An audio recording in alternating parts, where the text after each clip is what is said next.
તીર્થંકર થઈ તરસે રે સમ્યક દર્શન ચેત ચક્ર છઠે પદ સેવો ચમકિત 67 ભેરે ગૌતમ નીતિ ગુણ કહે સેવન ગૌતમ નીતિ ગુણ કહે સેવન ના દુઃખ છે રે સમ્યક દર્શન જાય રે પ્રક્ષાલન સાથે આત્મ શુદ્ધિ થાય રે સમ્યક દર્શન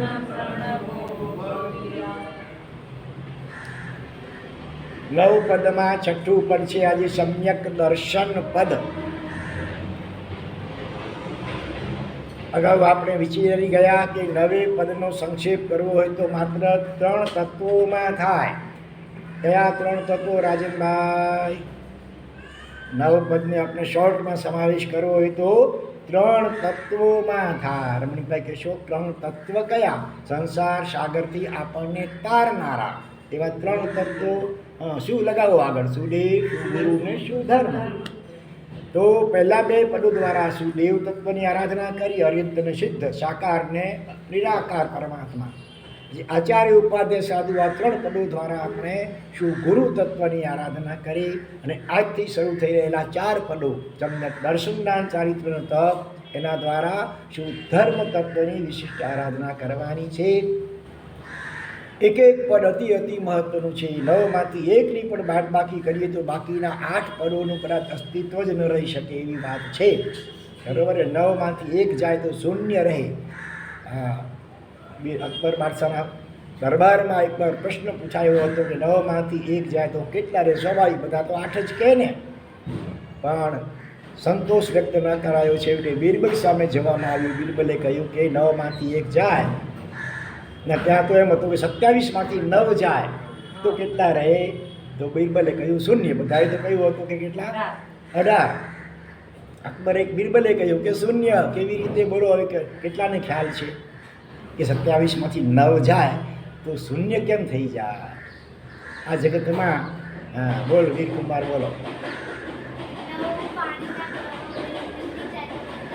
ટોટલ કેટલા છે? શું છે 27 ટોટલ? નક્ષત્ર. આકાશમાં સૂર્યચંદ્રના પરિવારમાં 27 નક્ષત્રો કહેવાય છે. એમાંથી 9 નક્ષત્રો જે છે એ પાણી, વરસાદ લાવનારા છે. એ જો નીકળી જાય દાખલા તરીકે, એટલે મતલબ કે વરસાદ જ ન પડે તો ધીરે ધીરે બધું સુકાઈને શૂન્ય થઈ જાય ને. વરસાદ વગર તો જીવન, પાણી વગર જીવન ક્યાંથી ટકે? એટલે 27માંથી 9 જાય તો એ શૂન્ય.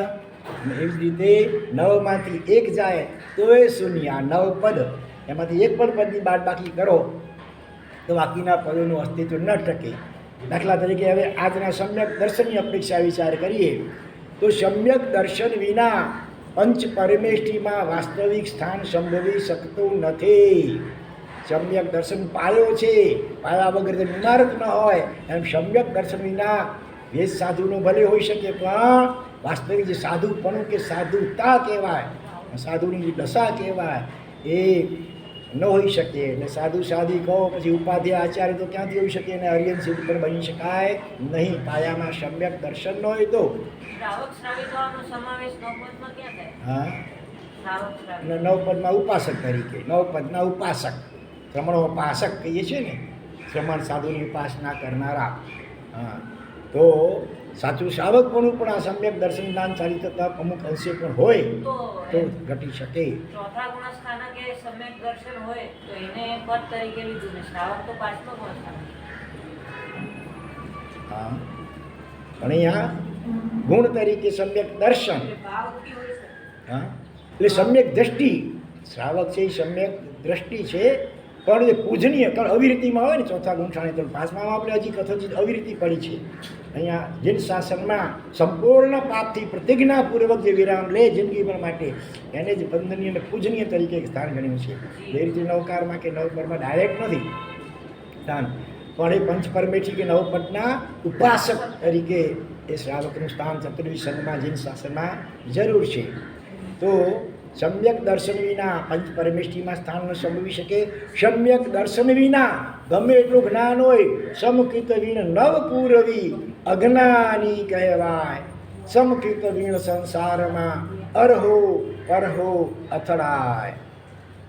નવપૂર્વનું જ્ઞાન હોય તો પણ સમકિત વગર એને શાસ્ત્રકારો અજ્ઞાની કહે છે. બોલો, વિદ્વાન પણ જ્ઞાની અને પણ અજ્ઞાની.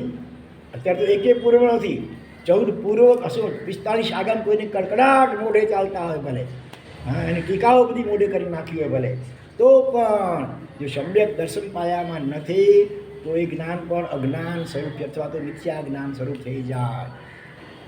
સમ્યક દર્શન પાયામાં હોય ને તો કદાચ મિથ્યા શાસ્ત્રો જે તરીકે વ્યવહારમાં ઓળખાતા હોય ત્યારે છાપવું પણ વાંચે ને સમજી ગયા આપણા એમાંથી કંઈક વૈરાગ્યતા આવશે. હા, એની સમ્યક રૂપે પરિણામ છે. અને મિથ્યા દૃષ્ટિ જીવ આપણા કોઈ આગમ લઈને વાંચશે તો એનાથી મનગમતો અર્થ કાઢી અને પોતાના મિથ્યાત્વનું પોષણ કરશે. એટલે કહ્યું કે સમ્યક દર્શન કરવું નવપૂર્વનું. નવ એટલા માટે કયા? 10મા પૂર્વમાં આવ્યું કંઈ અતિશય છે એ ભણે એટલે સમ્યક દર્શન થાય ને થાય. એટલે 9 કહે છે. આમ ચોરું 14 છે ને, 9.5 પૂરું કરે, અડધાને ગૌણ કર્યો અહીંયા. તો સમકિત વીર નવપૂર્વી, પછી પ્રાસ મેળવવું ને શ્લોકમાં બેસાડવું હોય, 9.5 પૂર્વ બોલ્યા તો અક્ષર વધી જાય. તો નવપૂર્વ જેટલું જ્ઞાન હોય તો પણ અજ્ઞાન કહેવાય છે. એવી રીતે ચારિત્ર, એ પણ ચારિત્ર પણ કાય ક્લેશરૂપ બની જાય. જો સમ્યક દર્શન પાયામાં ન હોય તો ગમે એટલું બાહ્ય ઉત્કૃષ્ટ બીજું આચરણ કરતો હોય, ગમે એટલી ઉગ્ર તપશ્ચર્યા કરતો હોય તો પણ એ કાય ક્લેશરૂપ બની જાય, કાય કષ્ટરૂપ. સમ્યક દર્શન એ જાણે કે મોક્ષનું શું કહેવાય, પાસપોર્ટ છે કે વિઝા જે કહો અથવા રિઝર્વેશન કહો. અંતર્મૂર્ત માટે આમાં આવ્યું ને, અર્ધા પૂદગલ માહે મુક્તિ અંતર્મુહૂર્ત સ્પર્શે. અંતર્મુહૂર્ત એટલે 48 મિનિટથી પણ ઓછો સમય. એમાં ઘણા ભેદો હોય, જગન્ય અંતર્મુહૂર્ત, મધ્યમ ને ઉત્કૃષ્ટ બને. જગન્ય અંતર્મુહૂર્ત તો 2 થી 9 સમયનું કહેવાય, સમજો. એટલે ક્ષણવાર, સેકન્ડનો અસંખ્યાતનો ભાગ. એટલી વાર પૂરતો પણ સમ્યક દર્શન જે ગુણ જ આત્માનો છે મહત્વનો, જેની આપણે આગળ વ્યાખ્યા કરીશું, એનો અનુભવ થાય, એ દશા સ્પર્શ ન થાય તો આપણું સંસાર પરિભ્રમણ અત્યંત સીમિત થઈ જાય. સમ્યક દર્શન વિના તો કદાચ સંભવ છે કે હજી બીજા અનંતા ભૂતગલ પરાવત ભટકવું પડે જીવને, તો નવાઈ નહીં. પણ એક સમ્યક દર્શન અંતર્મુખ વીજળીના ઝબકારા જેટલા સમય માટે પણ જો અંતર્મુખ સમ્યક દર્શનનો અનુભવ થાય તો કે છે વધુમાં વધુ અર્ધ પૂતગલ પરાવર્ત. ત્યાં અનંતા પૂતગલ પરાવર્ત, ત્યાં માત્ર અડધું પૂતગલ પરાવર્ત.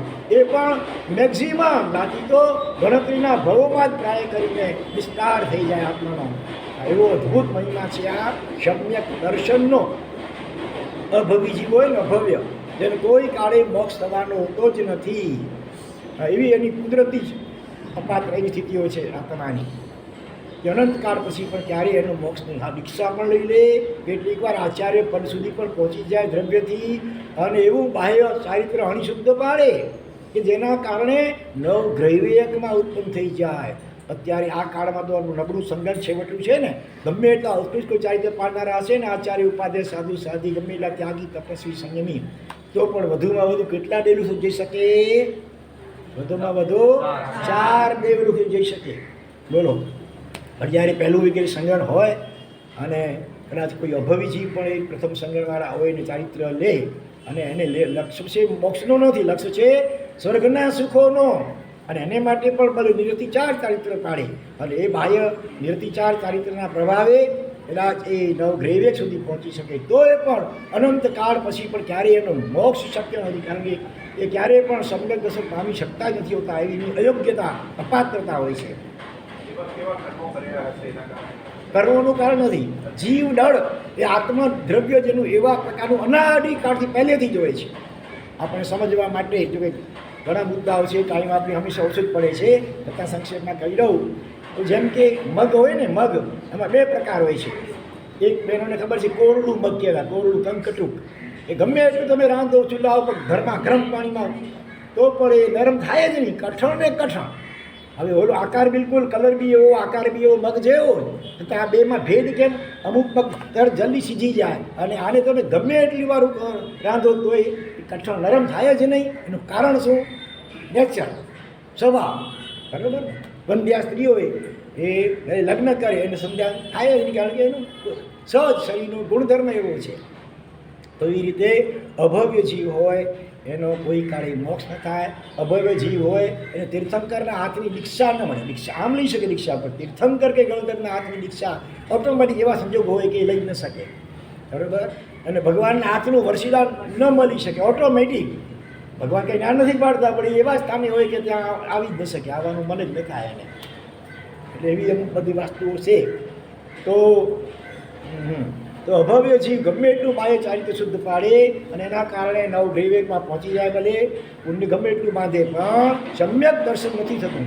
એ મિથ્યાત્વ વ્યવસ્થા નથી, આગળ વધી શકતો નથી. માટે એનો કોઈ કાળે મોક્ષ કાળમાં પણ શક્ય બનતો નથી. પથ્થરની ઉપમા પણ અપાય છે ઘણી વાર. અમુક પથ્થર હોય ને, આ મકરાણાનો આરસ, તો જેવો ઘાટ ઘડો હોય શિલ્પીને એવો ઘડી શકે. તો અમુક સાવ એવા પોચા અને પથ્થર હોય છે, આમ એક ટાંકું લાગે અને આમ બટકી પડે, તૂટી પડે. તો એમાંથી પ્રતિમા કે મૂર્તિ કેવી રીતે બને? તો એનામાં એવી અયોગ્યતા. બંને પથ્થર છે ભલે, પણ કુદરતી ગુણધર્મ દરેકના અલગ અલગ હોય. એમ આત્માઓમાં પણ ભવ્ય અને અભવ્ય એવા મુખ્ય બે પ્રકાર હોય છે. તો ભવ્ય જીવો અભવ્ય જીવો પણ એવા અનંતા છે આ જગતમાં. એમાં 7 દાખલા પ્રસિદ્ધ આવે છે. કાલસૌરી કસાઈ થઈ ગયો છે, પછી કપિલા નાસી થઈ ગઈ વગેરે. એક આચાર્ય થઈ ગયા, અંગાર મરતક આચાર્યનું દર્શન આવે છે. અભવ્ય જીવો, વિનય રત્ન વગેરે. ચાલો વધારે ડિટેલ તો આમાં થઈ હશે, વિષયાંતર થઈ હશે પછી. તો શું વાત છે આપણી? સમ્યક દર્શનનું પહેલાં મહત્વ, પછી એનું સ્વરૂપ શું છે એ વિશેષ ત્યારે આપણે જોઈએ. પણ આટલો એનો મહિમા છે.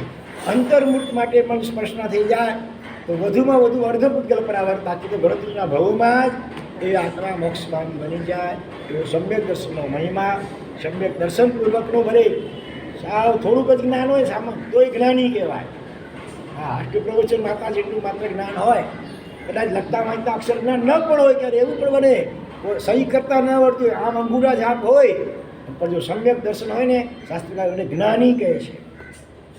નહીં તો 9 પૂરો ને 45 આગામ વગેરે કે 11 સૂત્રો બની ગયેલો હોય, અને છતાં સમકિત સમ્યક દર્શન કે સમ્યક્ત્વ કે સમકિત 3 શબ્દો વપરાય છે. સમ્યક દર્શન, સમ્યક્ત્વ, સમકિત ન હોય તો એ આત્મા અજ્ઞાની કહેવાય, ગમે એટલો વિદ્વાન વગેરે હોવા છતાં પણ. આવો જેનો મહિમા છે એવું સમ્યક દર્શન એ શું ચીજ છે? એ આત્માનો એક મહત્વનો ગુણ છે. શબ્દો ઉપરથી આપણે અર્થ વિચારીએ તો સમ્યક એટલે સાચું અને સારું, બે અર્થ ભેગા થાય, સાચું અને સારું. દર્શન એટલે જોવું. બરાબર. હવે દર્શન કઈ રીતે? આ ચામડાની આંખથી જોવું તે, બીજું અંતરની આંખથી કહો, અથવા તો માન્યતા, અથવા કહો રુચિ, અથવા કહો શ્રદ્ધા. આવા પર્યાવાચક શબ્દો એના માટે વપરાય છે. ચિત્તચક્ર પૂજનમાં શું આવે છે? સમ્યક દર્શનની વ્યાખ્યા ઓમ રીમ શ્રી તત્વ રુચિ રૂપાય સમ્યક દર્શનાય નમઃ. તત્વની રુચિ, તત્વમાં મુખ્યત્વે આત્મતત્વ સમજવાનું છે. એની જેને રુચિ હોય એ આત્મામાં જ રમણતા કરવાની, આત્માનો અનુભવ મેળવવાની, જેને પ્રબલ રુચિ એટલે આકાંક્ષા હોય, તલપ હોય, તો એને અહીંયા સમ્યક દર્શન કહ્યું. બરાબર. આત્મ જ્ઞાન તો અનુભવ દર્શન સમ સરસ સુધારસ પીજીએ પ્રભુ નિર્મલ સમકિત દીજીએ.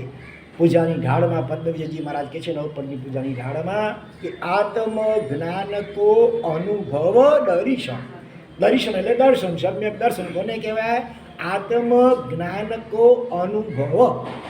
આત્માનું જે જ્ઞાન એટલે શાસ્ત્ર દ્વારા બોધ, બરાબર, બૌદ્ધિક બોધ.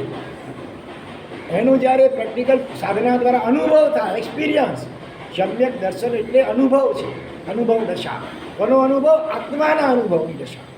એને સમ્યક દર્શન કહ્યું. એ અનુભવ ભલે ક્ષણિક એવા શરૂઆતમાં થાય, પણ પછી એનો આસ્વાદ રહ્યા કરે, એની પ્રતીતિ રહ્યા કરે. એ પ્રતીતિને પણ સમ્યક દર્શન કહેવામાં આવતું હોય છે. જેમ કોઈ સ્વાદિષ્ટ પદાર્થ પહેલી વહેલો ખાધો હોય, એ તો જીભ ઉપર હોય એટલી વાર એનો સ્વાદ, પછી તો પેટમાં જાય, પણ એનું આમ યાદ રહ્યા કરે આખો દિવસ, કલાકો સુધી કે હા કેવી સરસ ચીજ હતી, આ તો જિંદગીમાં પહેલી વાર ખાધી, આવું તો ક્યારેય મેં ચાખ્યું પણ નથી. બરાબર. સ્વાદરૂપ જે અનુભવ એ તો ક્ષણવા થોડીક જીભ ઉપર એટલી વાર, પછી અંદરમાં ચાલી ગયા પછી એ અનુભવનું સ્વાદ ન રહી ભલે, પણ એની યાદ સ્મૃતિ અને એના કારણે પણ જીવને આનંદ આવ્યા કરે એવો વાંચી મને આવી વસ્તુ ખાવા મળી. તો એવી રીતે સમ્યક દર્શન એ આત્માની એવી નિર્મલ અને પરમ આનંદમય અવસ્થા છે. બીજી રીતે કહીએ તો સિદ્ધ ભગવંતોને મોક્ષમાં જે સુખ કે આનંદ છે ને, અથવા અરિહંત ભગવંતોને કે કેવલી ભગવંતોને જે આનંદમય અવસ્થા, આત્માના આનંદ ગુણમય અવસ્થા, એનો આંશિક સ્વાદ આ સમ્યક દર્શન વખતે જીવને હોય છે. જે પેંડો હોય, હવે એનો કોઈ નાનકડો અંશ કોઈ ચાખે આમ તો એ આખો પેંડો જેવો છે ખ્યાલ આવી જાય ને. સિદ્ધ ભગવંતો આખો પેંડો, અરિહંત અને કેવલી ભગવંતો આખો પેંડો જાણે ખાઈ રહ્યા છે. એટલે આત્માનું સંપૂર્ણ અનુભવ સદાને માટે મેળવી રહ્યા, અનુભવી રહ્યા છે. જ્યારે સમ્યક દ્રષ્ટિ આત્મા હોય, એક જમકારા જેવું શરૂઆતમાં ભલે થાય ઉપસમુખી તો ત્યારે તો એ વખતે સિદ્ધ ભગવંતોને, કેવલી ભગવંતોને, અરિહંત ભગવંતોને કેવો આનંદ હશે. એ જ ક્વોલિટી એ જ હોય. ક્વોન્ટિટીમાં સમજો ફરક હોય, ક્વોલિટી ગુણવત્તા એની એ જ હોય. એટલે એને ખ્યાલ આવી જાય, ઓહો આત્માનો આનંદ કેવો અપૂર્વ છે. તો કાયમ માટે જ્યાં આવો આનંદ હોય, મોક્ષ, હવે તમારે એક જોઈએ તો પછી એકવાર આવો સ્વાદ ચાખે પછી તો વારંવાર અને નિરંતર સતત એ દશા, એ આનંદમય અવસ્થામાં જ રહેવા માટે સ્વાભાવિક છે કે જીવ ઝંખના પેદા થઈ જાય. એટલે એની રુચિ આખી બદલાઈ જાય.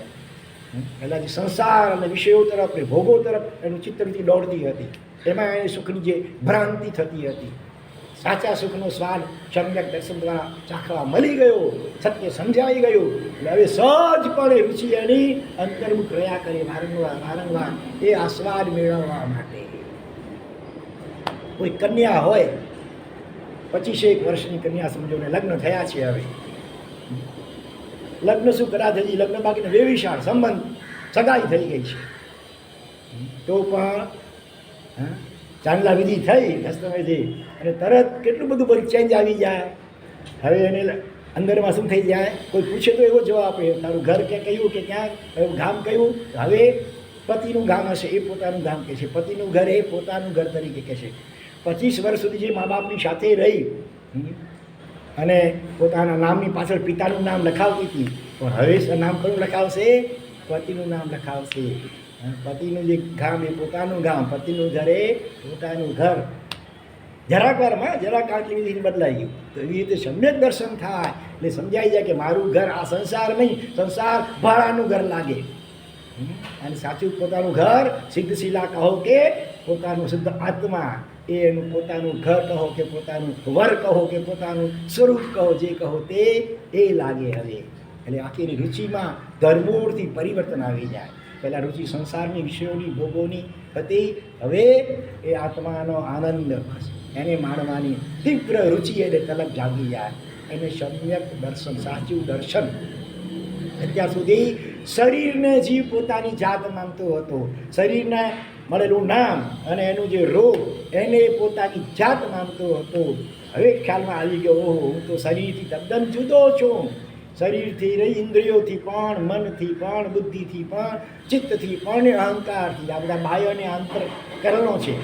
ઇન્દ્રિયો 5 કે 10 એ બધી બાહ્યકરણ, અને મન કહો, મન બુદ્ધિ અહંકાર છે, આ બધું અંતઃકરણ. આ બધાથી તદ્દન જુદો એવો હું અરૂપી પણ અનંત જ્ઞાનમય, દર્શનમય, અનંત આનંદમય, અનંત શક્તિમય, અનંત ગુણમય એવો હું સિદ્ધ સ્વરૂપી શુદ્ધાત્મા છું. એવું એને જીવને સાચું વાસ્તવિક ભાન થાય, સાચી દૃષ્ટિ ખુલી. એટલે સમ્યક દર્શન, દૃષ્ટિ ખુલી. હવે બરાબર, ચામડાની આંખની પણ અંતરની આંખ, સમજણની આંખ કહો, વિવેકની આંખ કહો, થર્ડ આઈ કદાચ કહીએ સંસ્કૃત ભાષામાં, ત્રીજી આંખ જાણે ખુલે, ત્રીજો નેત્ર. એટલે સાચી સમજણ અને સાચી દૃષ્ટિ આવી જાય. બસ આ દૃષ્ટિનું પરિવર્તન થવાની જરૂર છે. એ વિના આપણે ગમે એટલું કરીશું પણ દૃષ્ટિ મોહથી બિલાયેલી હશે, વિચારોથી બિલાયેલી હશે, ત્યાં સુધી પાણી વલોવા જેવું થશે. એકડા વગરના મીંડાની કિંમત કેટલી? આ મીંડાની કિંમત હોય ખરી, પણ ક્યારે આગળ કોઈ પણ આંકડો 1 થી માંડીને 9 સુધીનો કોઈ પણ આંકડો આગળ લાગશે તો એ મીંડાની કિંમત જેટલા મીંડા વધશે એટલા ગણી 10 ગણી વધતી જશે. આંકડા વગરના હજારો લાખો કરોડો મીંડા હોય તો પણ એની કોઈ જ કિંમત નથી. બસ એવી જ રીતે સમ્યક દર્શન એ આંકડો છે આગળનો, અને બાકી જે કંઈ આરાધનાઓ કરીએ છીએ તે મીંડાની છે. મીંડાની પણ વેલ્યુ થઈ શકે, પણ આગળ એકડો કે આંકડો લાગે તો. એવી રીતે જે કંઈ આપણે જ્ઞાન, ચારિત્ર, તપ, સ્વાધ્યાય, જપ, યાત્રા, દાન, સેવ જે કંઈ કરીએ છીએ બધું જ કે છે મીંદડાના સ્થાને છે. એ ત્યારે જ સાર્થક લેખાશે જ્યારે આગળ સમ્યક દર્શન રૂપી આંકડો ગોઠવાશે ત્યારે. એટલે ખરેખર મનુષ્ય જીવનનું કોઈ પ્રથમ લક્ષ્ય હોય તો એ છે સમ્યક દર્શનની અનુભૂતિ પ્રાપ્તિ. બરોબર? અંતિમ લક્ષ્ય તો મોક્ષ છે, પણ એ મોક્ષ આ કાળમાં તો સંપૂર્ણ મોક્ષ શક્ય નથી, પણ મોક્ષનો આંશિક અનુભવ જે સમ્યક દર્શન કહેવાય છે એ આ કાળમાં પણ શક્ય છે. 14 ગુણસ્થાનકમાંથી ચોથા ગુણસ્થાનક એ સમ્યક દર્શન, પછી આગળ 5મું 6મું ઠેઠ 7મા ગુણસ્થાનક સુધીની અનુભવ દશા શાસ્ત્રકારો કહે છે આ નબળા છેવટના સંજ્ઞાનમાં પણ શક્ય છે. તો કમસે કમ પહેલાં ચોથા ગુણસ્થાનક સમ્યક દર્શન સુધી તો પહોંચીએ. આ આપણા જીવન ટાર્ગેટ કે ધ્યેય કે લક્ષ્ય બનવું જોઈએ. શ્રાવકના 21 ગુણમાં સૌથી છેલ્લો અને સૌથી મહત્વનો ગુણ કયો છે? લબ્ધ લક્ષ્યતા. શ્રાવક કેવો હોય? આમ અલગ અલગ ઘણા ગુણ કયા, અક્ષુદ્ર ગંભીર હોય, રૂપમાન હોય, ઘણા કૃતજ્ઞ હોય, દયાળુ હોય, વગેરે વગેરે. પણ છેલ્લે કહ્યું છે લબ્ધ લખો, લબ્ધ લક્ષ્ય. પોતાના જીવનનું ખરું લક્ષ્ય શું છે એ જેણે ખરેખર લબ્ધ એટલે પ્રાપ્ત કરી લીધું છે, સમજી લીધું છે, કંઈક અંશે પ્રાપ્ત પણ કરી લીધું છે, એ લબ્ધ લક્ષ્યતા. જો કોઈ ગમે એવો ધનુર્ધર હોય, આજકાલ લોકો નામ તો ભૂલી ગયો છું હું, તીરંદાજીમાં લક્ષ પિસ્તોલ દ્વારા જ્યારે આ રમતો રમાતી હોય વર્લ્ડ કપની, ત્યારે ભારત વતીથી કોણ નિશાનેબાજ હતો નથી ખબર? કાંઈ વાંધો નહીં, ચાલો એ ભૂલી જશો ચાલશે, તો બીજું જે યાદ રાખવા જેવું જરૂર યાદ રાખજો. તો કોઈ પણ કુશળ ધનુર્ધર હોય કે લક્ષ્યવેધી હોય, શૂટર હોય, આ શાર્પ શૂટર જેને કહેવાય, પણ પહેલાં લક્ષ્ય નક્કી કરે કે અંદર અમારે શું મીંધવું છે. એમને હવામાં ગોળીબાર કર્યા કરે તો કે બધું ગોળીઓને બાણ ફોગટ જાય, વ્યર્થ જાય ને. એકવાર લક્ષ્ય નક્કી કરવું પડે કે ભાઈ આના દ્વારા મારે શું મીંધવું છે. બસ એવી જ રીતે આ જીવનમાં ખરેખર જે કંઈ કરીએ છીએ દાન, શીલ, તપ વગેરે ભાવ વગેરે, એ બધું કરવા દ્વારા શ્રાવકના 12 વ્રતો કે સાધુના 5 મહાવ્રતો, આ બધું કરવા દ્વારા મારે કયા લક્ષ્યને સિદ્ધ કરવું છે આ જ ભાવમાં. મોક્ષનું લક્ષ્ય તો પછીનો છે. આ ભાવમાં સૌથી પહેલું ટાર્ગેટ લક્ષ્ય આપણું હોવું જોઈએ સમ્યક દર્શનનો અનુભવ. તે વગરનું બધું ચાર ઉપરના લીપડા જેવું ખૂબ ગંભીરતાથી આ સમજવા જેવી વાતો છે. જો તમારે કચ્છ તરફ જવું હોય, કચ્છ પહોંચવું હોય, બરાબર, તો સૌથી પહેલાં તો જે બીટી કે દાદર કે વાંદરા, ત્યાં પહેલો તો ત્યાં પહોંચવાનું લક્ષ્ય રાખવું પડશે ને. ત્યાંથી ગાડી સ્ટાર્ટ થાય છે. એકવાર ત્યાં પહોંચી ગયા ને ગાડીમાં બેસી ગયા પછી બહુ જર્ની સહેલી થઈ પડશે, પણ એકવાર તો ત્યાં પહોંચવાનું લક્ષ્ય હોય. એટલે મોક્ષ તો આપણું છેલ્લું ધ્યેય છે, છેલ્લું સ્ટેશન છે. એને માટેની શરૂઆત થાય છે સમ્યક દર્શનથી. ધર્મની પણ સાચી અને એકદમ વાસ્તવિક શરૂઆત ખરેખર સમ્યક દર્શનથી થાય એમ શાસ્ત્રકારો કહે છે. ભગવાન આવિશાના કેટલા બહુ થયા? ઋષભદેવના, નેમનાથના, પાર્શ્વનાથના 10, શાંતિનાથના 12, બાકીના 3 ભવો થયા. તો શું એટલા જ ભવો થયા એમના? ખરેખર એમના અનંતા ભવો થયા છે દરેક તીર્થંકરના. અનાદિકાળથી એ પણ સૂક્ષ્મ વ્યવહાર રાશિમાં હોય છે. હા, મરુદેવા માતા જેવો તો કોઈ અક્ષેરાનું ગટ દાખલો હોય, બાકી તો બધા તીર્થંકરનો આત્મા હોય કે ગણધરોનો આત્મા હોય કે ચક્રવર્તીનો આત્મા, બધા એને ભૂતકાળમાં અનંત ભવો કરવા પડ્યા છે. સૂક્ષ્મ નિગોળ, બાદલ નિગોળ, પૃથ્વીકાય, અપકાય, તેવકાય, વાયુકાય, સૂક્ષ્મ બંને પાછો, વનસ્પતિકાય, બેન્દ્રિય, તૈન્દ્રિય, ચૌરેન્દ્રિય, નરકમાં, આ બધી ગતિઓને યોનિઓમાંથી બધાને પસાર થવું પડે છે તીર્થંકર આદિને પણ. છતાં આટલા ભાવ ક્યારે કઈ અપેક્ષા કહેવામાં આવ્યા? જ્યારથી સમ્યક દર્શનની પ્રાપ્તિ, જે ભાવમાં પ્રાપ્તિ થાય ને, બસ એ એકડો, ત્યારથી ભાવોની ગણતરી થાય. સમ્યક દર્શન વગરના તીર્થંકર ભગવંતોના ભાવોની પણ કોઈ વેલ્યુની કોઈ ગણતરી નહીં. આવો અજબ ગજબનો મહિમા છે આ સમ્યક દર્શન ગુણનો. અને માટે જ આપણા જીવનનું દરેક ધર્માત્મા દરેક મોક્ષાર્થી મુમુક્ષુ આત્મા એના જીવનનું આ મુખ્ય ધ્યેય લક્ષ્ય કે ટાર્ગેટ બનવું જોઈએ. અને એ લક્ષ્યને સિદ્ધ કરવા માટે સમજણપૂર્વક હવે કઈ રીતે પ્રાપ્ત કરી શકે સમજણપૂર્વક એને માટે ધરખમ પુરુષાર્થ કરવો જોઈએ. અને એ આનંદ ક્યાં રહેલો છે? અંદરમાં આત્મા ક્યાં છે? શરીરમાં છે. એટલે વારંવાર પોતાના ઉપયોગને લક્ષ્યને ધ્યાનને અંતર્મુખ બનાવીને શાંત પ્રશાંત અને ઉપશાંત થઈને ઠરવા માટેનો અભ્યાસ કરે જીવ. સમ્યક દર્શનની જેને તલબની ઝંખના જાગી હોય, જેને આવો અદ્ભુત અનુભવ આ જ ભાવમાં મેળવવો હોય, ચતુર્વિધ સંગતિ કોઈ પણ મેળવી શકે છે.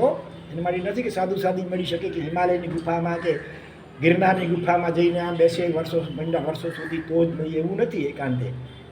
હા, ગ્રસ્ત જીવનમાં રહીને ગ્રસ્ત જીવનની જવાબદારીઓ અદા કરતાં પણ અનેક આત્માઓ સમ્યક દર્શનને પામી શક્યા છે. અરે જન્મથી જૈન કુળમાં ન જન્મ્યા હોય, ઇતર કુળમાં જન્મ્યા હોય ભલે, તો પણ સાધના દ્વારા અંતર્મુખ થઈને અનુભવ દશાને પ્રાપ્ત કરી શકે છે. ભલે એને માટે શબ્દ કયા માર્ગાનુસારી આપણે વાપરતા હોઈએ વ્યવહારમાં, પણ આત્માના અનુભવ સુધી ચારે ગતિમાં શાસ્ત્ર કરી શક્ય છે. બોલો, નરકમાં પણ, તિર્યંચ ગતિમાં પણ. હા, દિગંબરોની માન્યતા પ્રમાણે ભગવાન મહાવીર સંકિત કયા ભાવમાં પામે ખબર છે? આપણે કહીએ છીએ નૈસાર કઠિયાના ભાવમાં, બરોબર ને? પણ દિગંબરો શું કહે છે? સિંહ હતા એ ભાવમાં. હા, અને કોઈક શિકાર કરેલો, મોઢું લોહીથી ખરલાયેલું, આવી સ્થિતિમાં એ સિંહ રહેલો હતો. ત્યાં કોઈક આકાશમાંથી વિદ્યાધર ચરણ મુનિ પધાર્યા અને એમણે એવો ઉપદેશ આપ્યો એમની ભાષામાં, અને એ સાંભળીને એકદમ આમ તબ્ધ થઈ ગયો સિંહ. અને એ અવસ્થામાં એને કે છે સમ્યક દર્શનની પ્રાપ્તિ થઈ. બોલો, તિર્યંચ ગતિમાં પણ સમ્યક દર્શનની પ્રાપ્તિ શક્ય છે, ચારેય ગતિમાં શક્ય છે. પણ વધારે શક્યતા આ મનુષ્ય ભાવમાં, એમાં પણ જ્યારે જીન શાસન આપણને મળ્યું છે આવું, ત્યારે વધારે શક્યતા છે. પણ આપણું લક્ષ્ય જ નહીં હોય, આપણી રુચિ જ નહીં હોય, સંસારની જ માત્ર રુચિ.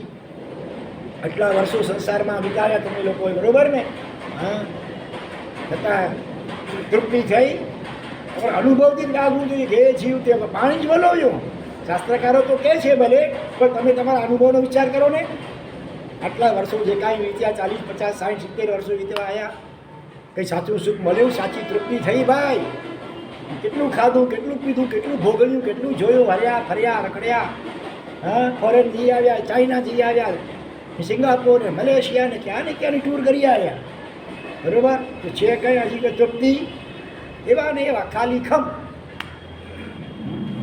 જ્યાં સુધી જીવ આ સમ્યક દર્શન એટલે કે અંતર્મુખ નહીં બને, આત્મસન્મુખ નહીં બને, અને રોજ નિયમિતપણે અંતર્મુખ થઈને અંદરમાં ઠરવાનો અભ્યાસ નહીં કરે, અને સમ્યક દર્શન કે એની નજીકમાં પણ નહીં પહોંચે, ત્યાં સુધી સાચીને તૃપ્તિ શક્ય નથી. ગમે એટલા 56 ભોગ ભલે ખાય ને, 1000 ને 5000 કે 10,000 રૂપિયાવાળી થાળી ભલે રોજની સવારને થાળી વાટવા જમે ને ભલે.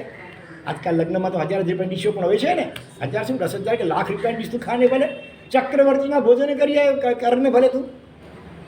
હા, ચક્રવર્તીનું ભોજન કેવું હોય?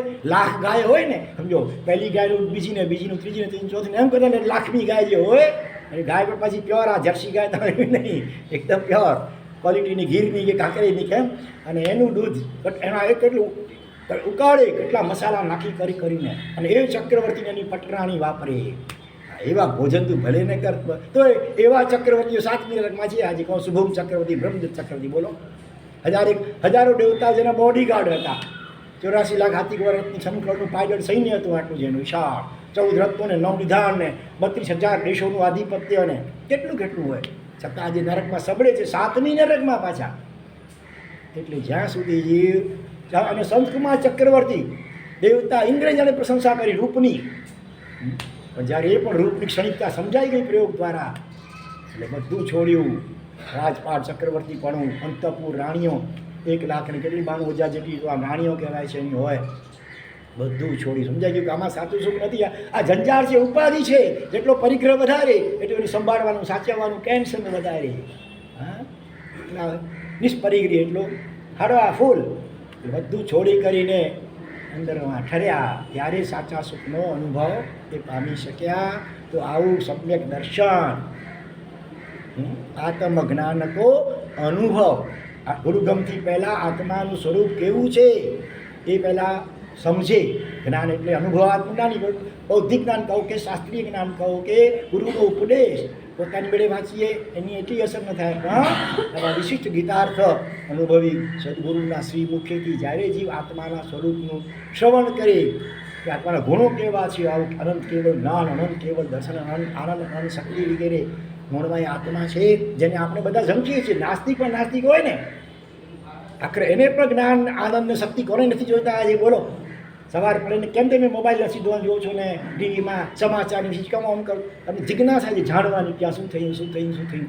એટલે જીવ માત્ર ને, કારણ કે એનું સ્વરૂપ જ છે જ્ઞાન, એ ઢકાઈ ગયું છે. માટે જીવ માત્ર ભલે આસ્તિક હોય કે નાસ્તિક હોય, ભણેલો હોય કે સાવ અભણ ભલે હોય, કંઈક ને કંઈક નવું નવું નવું નવું જાણવાની જિજ્ઞાસા સતત રહ્યા કરે છે.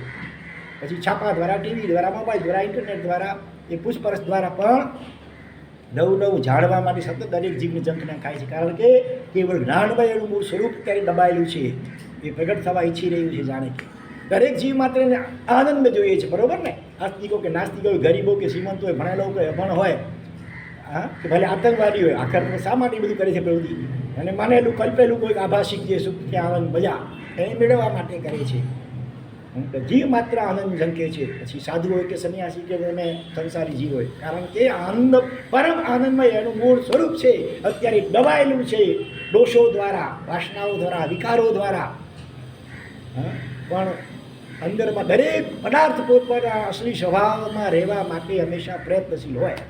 પાણીનો સ્વભાવ છે શીતળતા, ઠંડક, પણ અગ્નિનો નિમિત્ત મળે તો ઠંડક દબાઈ જાય, નાશ નથી પામતી પણ દબાઈ જાય છે. અને ઉષ્ણતા નામનો વિભાવ, જે એનો સ્વભાવ નથી પાણીનો, વિરુદ્ધ ભાવ, વિભાવ એ પ્રગટ થાય છે. ભલે પણ જેવો અગ્નિનો નિમિત્ત હટી જાય એટલે ઓટોમેટિક ધીરે ધીરે ધીરે પાણી પોતાના નેચરલ જે સ્વભાવ છે એમાં જઈને સ્થિર થશે. બરાબર? તો દરેક પદાર્થનું જળ હોય કે ચેતન આખરે પોતપોતાના સ્વભાવ તરફ ગમન કરવા પ્રયત્નશીલ હોય છે. તો આત્મા એના જે સ્વભાવ છે જ્ઞાનમય, આનંદમય, શક્તિમય, દરેકને શક્તિમાન બનવું છે. સવારના પરમાં યોગા ને દંડ ને બેઠક ને એ જીમમાં જાય ને ત્યાં જાય ને ત્યાં જાય. શા માટે? મોર્નિંગ વોક ને ઇવનિંગ વોક ને જોગિંગ ને ટ્રેકિંગ ને શા માટે? આ બધું શક્તિમાન, શરીરની શક્તિ વધારવા માટે. હકીકતમાં અનંત શક્તિ જીવની પોતાની સહજ છે, એ પણ વીર્યાંતરાય કરવાના ઉદયથી અત્યારે દબાયેલી છે. એટલે એને પ્રગટ કરવા માટે જાણી અજાણી ઈચ્છા પર દરેક જીવ પ્રયત્નશીલ હંમેશા હોય જ છે. તો આ આત્મજ્ઞાન કો અનુભવ, આત્માના સ્વરૂપને ગુરુગમથી પહેલાં બુદ્ધિથી સમજી અને એને અનુભવવા માટે ગુરુ ભગવાન જે રીતે માર્ગદર્શન આપે આપણને એ રીતે અંતર્મુખ બનીને નિયમિત રીતે જીવ જો સાધના કરે, પુરુષાર્થ કરતો રહે, કરતો રહે, કરતો રહે, તો કોઈક ધન્ય ઘડી એવી આવે જ્યારે અનંતાનુબંધી ક્રોધમાન માયા લોક ચાર કષાય પાતળા થોડા એનો ઉપશમ કે ક્ષયોપશમ થાય. કષાયના ક્રોધમાનમાં ચાર કષાય, દરેકના ચાર ચાર ભેદ, અનંતાનુબંધી, અપ્રત્યાખ્યાની, પ્રત્યાખ્યાની, સંજોલમ, સાડાસરનો કહી દો તીવ્રતમ, તીવ્ર, મધ્યમ અને મંદ, આમ તરતમતા ચાર પ્રકારની. એમાં જે અનંતાનુબંધી કોટીના કષાયો હોય ક્રોધમાન માયાલો, કે જે અનંત સંસાર પરિભ્રમણનું મૂળ કારણ બનતા હોય છે, એનો ઉપશમ કે ક્ષયોપશમ વગેરે થાય. અને સાથે પણ બીજી મિથ્યાત્મ મોહનીય કર્મની ત્રણ પ્રકૃતિઓ એનો પણ ઉપશમ થાય. શાસ્ત્રીય પરિભાષામાં કહીએ, કર્મગ્રંથની ભાષામાં કહું, એ 7 કર્મ પ્રકૃતિઓ અનંતાનુબંધી, ક્રોધમાન માયાલો અને સંકિત મોની, વિશ્વમની, મિથ્યાત્મ મોની, આ 7 કર્મ પ્રકૃતિનો ઉપશમ થાય ત્યારે પહેલી વાર જીવને ઉપશમ સંકિતનો અનુભવ થાય. લગભગ વિતરાગ જેવી દશા હોય એક ક્ષણે. આમ પછી તો વળી વિકલ્પ આવી જ જાય, પણ એકંદરે ચિત્તની શુદ્ધિ જરૂરી છે, કષાયોની મંડતા એને માટે જરૂરી છે, અને સાથે સાથે અંતર્મુખતા જરૂરી છે. ઉપયોગ ધ્યાનને વારંવાર અંદરમાં આમ શાંત બેસી અંદરમાં જુઓ, વારંવાર અંદરમાં જુઓ, બીજું કશો જ અપેક્ષા ન રાખો કે મને કંઈક દેખાય, પ્રકાશ દેખાશે તો એ આત્માથી, આત્મા અરૂપી છે. અનાથ નાદ પણ સંભળાય વચમાં, પણ એ પણ કંઈ આત્મા નથી. ભલે એકદમ શાંત પ્રશાંત અવસ્થા હોય, લગભગ નિર્વિકલ્પ જેવી સ્થિતિ હોય, એ વખતે જીવને પોતાના અસલી સ્વરૂપનું ઝલક મળે. પહેલી વાત તો ઝલક, ઝબકારો આમ થાય, પણ એ ઝબકારો પણ એવો અદ્ભુત હોય કે અનંત ભૂતકાળમાં ક્યારેય અજીવે ન ચાખ્યો એવો એનો અનુભવ, આનંદનો અનુભવ હોય, એવો પરમ આનંદમય અવસ્થા હોય. અને ત્યારે જ આ બધી સંસારના વળઘણો પ્રલોભનો એ મંડ પડશે. જો અત્યારે આપણે ઘણું સમજીએ છીએ છતાં પણ ઘણીવાર દોષોમાંથી છૂટી શકતા નથી. એનું કારણ મિથ્યાત્વથી મંડ પડ્યું નથી. આપણો સમ્યક દર્શનનો સ્વાદ ચાખ્યો નથી એટલે ત્યાં સુધી, અને ઓલો સ્વાદ તો અનંત જન્મોથી ચાખતા આવ્યા સંસારનો, એટલે વારંવાર ચિત્ત ત્યાં જ ખેંચાય છે. વિષ્ઠાનો પીળો, વિષ્ઠાનો સ્વાદ ચાખ્યો છે બિચારે, કમળની સુગંધ કે ગુલાબની સુગંધ કેવી હોય ત્યાં માણી નથી. ગટરનો ગુણ બિચારો ગટરમાં સ્વર્ગ અનુભવતો હોય. માછી મારા પાઈ હોય એ બિચારી જેમાં માછલીઓ ભરતી હોય ને, પછી રાત્રે ટ્રાય કરીને ઘણીવાર એ જ સુંદલાનો ઊંધો વાળી ખાલી થઈ ગયો હોય, માથું રાખીને સૂઈ જાય. એને બદલે તમારો ડનલપનો ગાડલો આપો સુવા માટે, ટકી હોશિકો, બરાબર ને, ડૉક્ટર હોશિકા બનાવે છે રમણીકભાઈ, તો એને ઊંઘ ના આવે. હા, ભલે ગમે એટલો સોફ્ટ હોય, પોચો હોય, સરસ હોય, સુગંધિત હોય, એ સુગંધ એને એ માછલીની સુગંધ, તમને જે દુર્ગંધ ઉબકાને ઉલટી આવે છે દુર્ગંધથી, એને દિવ્ય સુગંધ લાગે, પરફ્યુમ એવું છે. એટલે આ સંસારના સુખાભાસ જે કહેવાય છે એની એમાં એટલો જીવ અનાદિકાળથી ટેવાઈ ગયો છે કે એના સિવાયનું સુખ એ કલ્પી શકતો પણ નથી.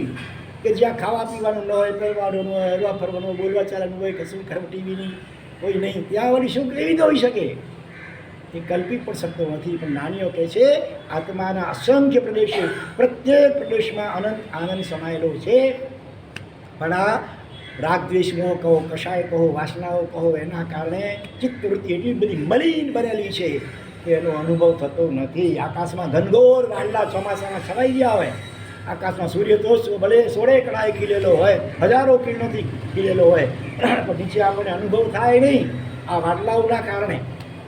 વિકલ્પો રૂપી વાદળાઓ, આ દોષો દુર્ગુણો રૂપી વાદળાઓ, એનાથી આપણું ચિત્ત આકાશ એટલું બધું છવાઈ ગયેલું છે જેની અંદર કરોડોની અસંખ્ય સૂર્યો કરતાં પણ આઈચ્યસુ અહ્યમ કયાસે કહીએ છીએ, અસંખ્ય સૂર્યો અને ચંદ્રો કરતાં વધુ પ્રકાશમાં કેવળ જ્ઞાન સ્વરૂપ આત્મા એની અનુભૂતિ થતી નથી. બરાબર? તો આપણે શું કરવાનું એને માટે? કસાય કેમ પાતળા પડે એને માટે જ આ જીનવાની શ્રવણ વારંવાર એવા આધ્યાત્મિક ગ્રંથો, મહાપુરુષો થઈ ગયા આત્માનું ભૂતિ સંપન્ન, યોગી રાશિ આનંદજી મહારાજ વગેરે વગેરે વગેરે અનેક થઈ ગયા. એમના જે વચનામૃતો એનું વારંવાર વાંચન, મનન અને પરિશીલન કરવું જોઈએ. એવા જે આત્મજ્ઞાની વર્તમાન કાળમાં શોધવા જોઈએ, એમનો સત્સંગ કરવો જોઈએ, અથવા છેવટે આત્માર્થી જીવો હોય, આત્માનું જેનું મુખ્ય લક્ષ્ય નિશા પુરુષાર્થ કરતા હોય એવા આત્માઓ સાથે સોબત કરવી જોઈએ. તો સંગ તેવો રંગ અને સોબત તેવી અસર આપણને સહજતાએ લાગી શકે. આ સરળ ઉપાયો છે. આત્મજ્ઞાની અથવા છેવટે આત્માર્થી જે જીવો હોય, સાધકો હોય, એમનો સત્સંગ જે બને એટલો વિશેષ કરવો. અને બાકીના સમયમાં પણ એવા જે આત્મજ્ઞાની મહાપુરુષો થઈ ગયા હોય, એમના જે વચનામૃતો હોય, આપણી ભાષામાં, ગુજરાતી ભાષામાં, સરળ ભાષામાં, એનું વારંવાર વાંચન, મનન, પરિશીલન કરવામાં આવે તો ધીરે ધીરે આત્માનો ખરો મહિમા પ્રગટે અંતરમાં. આ એકાદ વાર આજે સાંભળી એટલા માત્રથી ક્યાંય જાદુ તો ભૂલી જઈએ છે તરત આપણે. એટલે વારંવાર રોજ વાંચન મનન કરવું જોઈએ. આપણી સ્થિતિ વર્તમાનમાં કેવી છે? સંસારની એટલી બધી ચિંતાઓને જવાબદારીઓમાં અટવાયેલું છે ચિત્ત આપણું. એને કારણે મહાપુરુષોના દૃષ્ટાંતો બસુકુમારને, મહેતારજને વારંવાર કહેવાતા હોય તો એ ભૂલી જવાય છે ને, નામ ભૂલી જવાય છે. આ તો તાત્વિક વાતો છે, આધ્યાત્મિક વાતો છે. એટલે એકાદ વાર સાંભળી લેવાથી કામ પતશે નહીં. રોજે રોજ એવું આધ્યાત્મિક વાંચન, મનન અને એવા વિશિષ્ટ સાધકો એનો પરિચય અને સત્સંગ ખૂબ કરવો જોઈએ, ખૂબ કરવો જોઈએ. તો ધીરે ધીરે ઓલો કચરોને કાટ મારશે, ધીરે ધીરે ઓછો થશે અને આત્માની રુચિ ધીરે ધીરે વધતી જશે. અને એક સમય એવો આવશે કે હવે બસ એ જ ગમે, હવે બીજું કંઈ જોઈએ જ નહીં. પછી દશા આવશે આગળ જતાં ક્યારેક યોગેશભાઈ વગેરે જેવી ગુફાઓમાં 4 મહિના બસ કંટાળો નહીં આવતો હોય. ત્યાં કોઈ ટીવી નહીં, મોબાઈલ નહીં, કશું જ નહીં, કોઈની સાથે બોલવાનું ચાલવાનું પણ નહીં. પિયુષભાઈ બહુ સારા પરિચિત છે, એના મિત્ર છે. ક્યારેક આવીએ છીએ એમની પાસે પણ, મેં કહી રાખ્યું છે આવી રીતે મેળાપ કરાવજો. તો બોલો કંટાળો નહીં આવતો? આ તો આ કાળ જીવંત દાખલો છે હમણાંનો. અને આ તો કોઈ આમ કે જટાધારી જોગી નથી, આમ જૈનપુરમાં તેમના શ્રાવક છે. લગ્ન કરવાની ઈચ્છા થઈ જ નથી, કારણ કે અંદરનો સ્વાદ થોડો પણ માણે એટલે બધું બહાર તો ફીકવું લાગે, તુચ્છ લાગે, નિસ્સાર લાગે, દુઃખરૂપ લાગે. અને 4 મહિના સુધી એકાંત એની બે ત્રણ ગુફા છોડી બાજુમાં ચિત્રો રહે છે. બોલો, ચિત્તો નથી, ચિત્તાને ભાઈ કે એનો કે નથી આનને ભાઈ, એવો મૈત્રી ભાવ આત્મસાત કર્યો છે. બોલો, તમારામાંથી આમ કહેવત તો સાંભળી છે કે સિંહણનું દૂધ હોય ને શેમાં ટકે? સોનાના વાસણમાં ટકે, બીજાને તો ફાડી નાખે એવું હોય. પણ કોઈએ જોયું છે સિંહણનું દૂધ? પીધું છે? પીધું તે જોયું હતું તો પીવાની તો વાત ક્યારે? આપણી વચ્ચે અત્યારે એક એવા સાધક વિદ્યમાન છે અહીંયા કે જેમણે ડાયરેક્ટ સિંહણનો થનને મોઢામાં પકડીને દૂધ પીધું છે. સિંહણા લીટેલી હતી અને દૂધ પીતા હતા આરામથી. સિંહણ હૃદયમાં એવો મૈત્રી ભાવ કેળવેલો હોય, ત્યારે પ્રેમ ને લાગણીને વાત્સલ્ય ભાવ કેળવેલો હોય તો હિંસક પ્રાણીઓ પણ શાંત થઈ જાય. દર્શન કરવા છે એવા આત્માના કેટલા અનુમાનથી સમજી ગયા કોણ હશે? આજે જ આવ્યા છે, રોજ નથી આવતા. હા, આ પહેલી ખુરશી ઉપર સામે બેઠા છે ડૉક્ટર છે, પોતે ડૉક્ટર રમણીકભાઈ ગડા, કચ્છ મંજર રેલડિયાના છે. અને ગમે એવા કોમ્પ્લિકેટેડ કેસો હોય, એલોપેથીના મોટા મોટા ક્વોલિફાઈડ ડૉક્ટરો ડિગ્રીધારી, એમને પણ રિજેક્ટ કરી આવે જે કેસને, આ બીમારીઓને. હા, એવા કેસ જ્યારે એમની પાસે આવી વગર દવાએ, એમને આ થિયરી છે દવા ન જોઈએ, એલોપેથી એની ને આયુર્વેદિક કે નહીં, મોટે ભાગે બધા ખોરાકમાં જેવા ફેરફાર કરાવે. ક્યારેક કોઈકને કહે છે કે તમે ઉકાળેલું પાણી, ગરમ પાણી આખો દિવસ પીવાનું, કોઈકને કહે છે ખાલી દૂધ ઉપર રહેવાનું આટલા દિવસ સુધી, અડધા કલાક તમારે દૂધ પીવાનું, વગેરે વગેરે. આવા બધા ઉપાયો હોય એમના ભાઈ. ક્યાંક એક્યુપ્રેશર જરૂર તો એક્યુપ્રેશર, દવા નહીં, એક્યુપ્રેશર વગેરે. ક્વચિત બહુ તો હમણાં આ કોરોના થયો એનો પાવડર કંઈક બનાવ્યો હતો, બરાબર ને?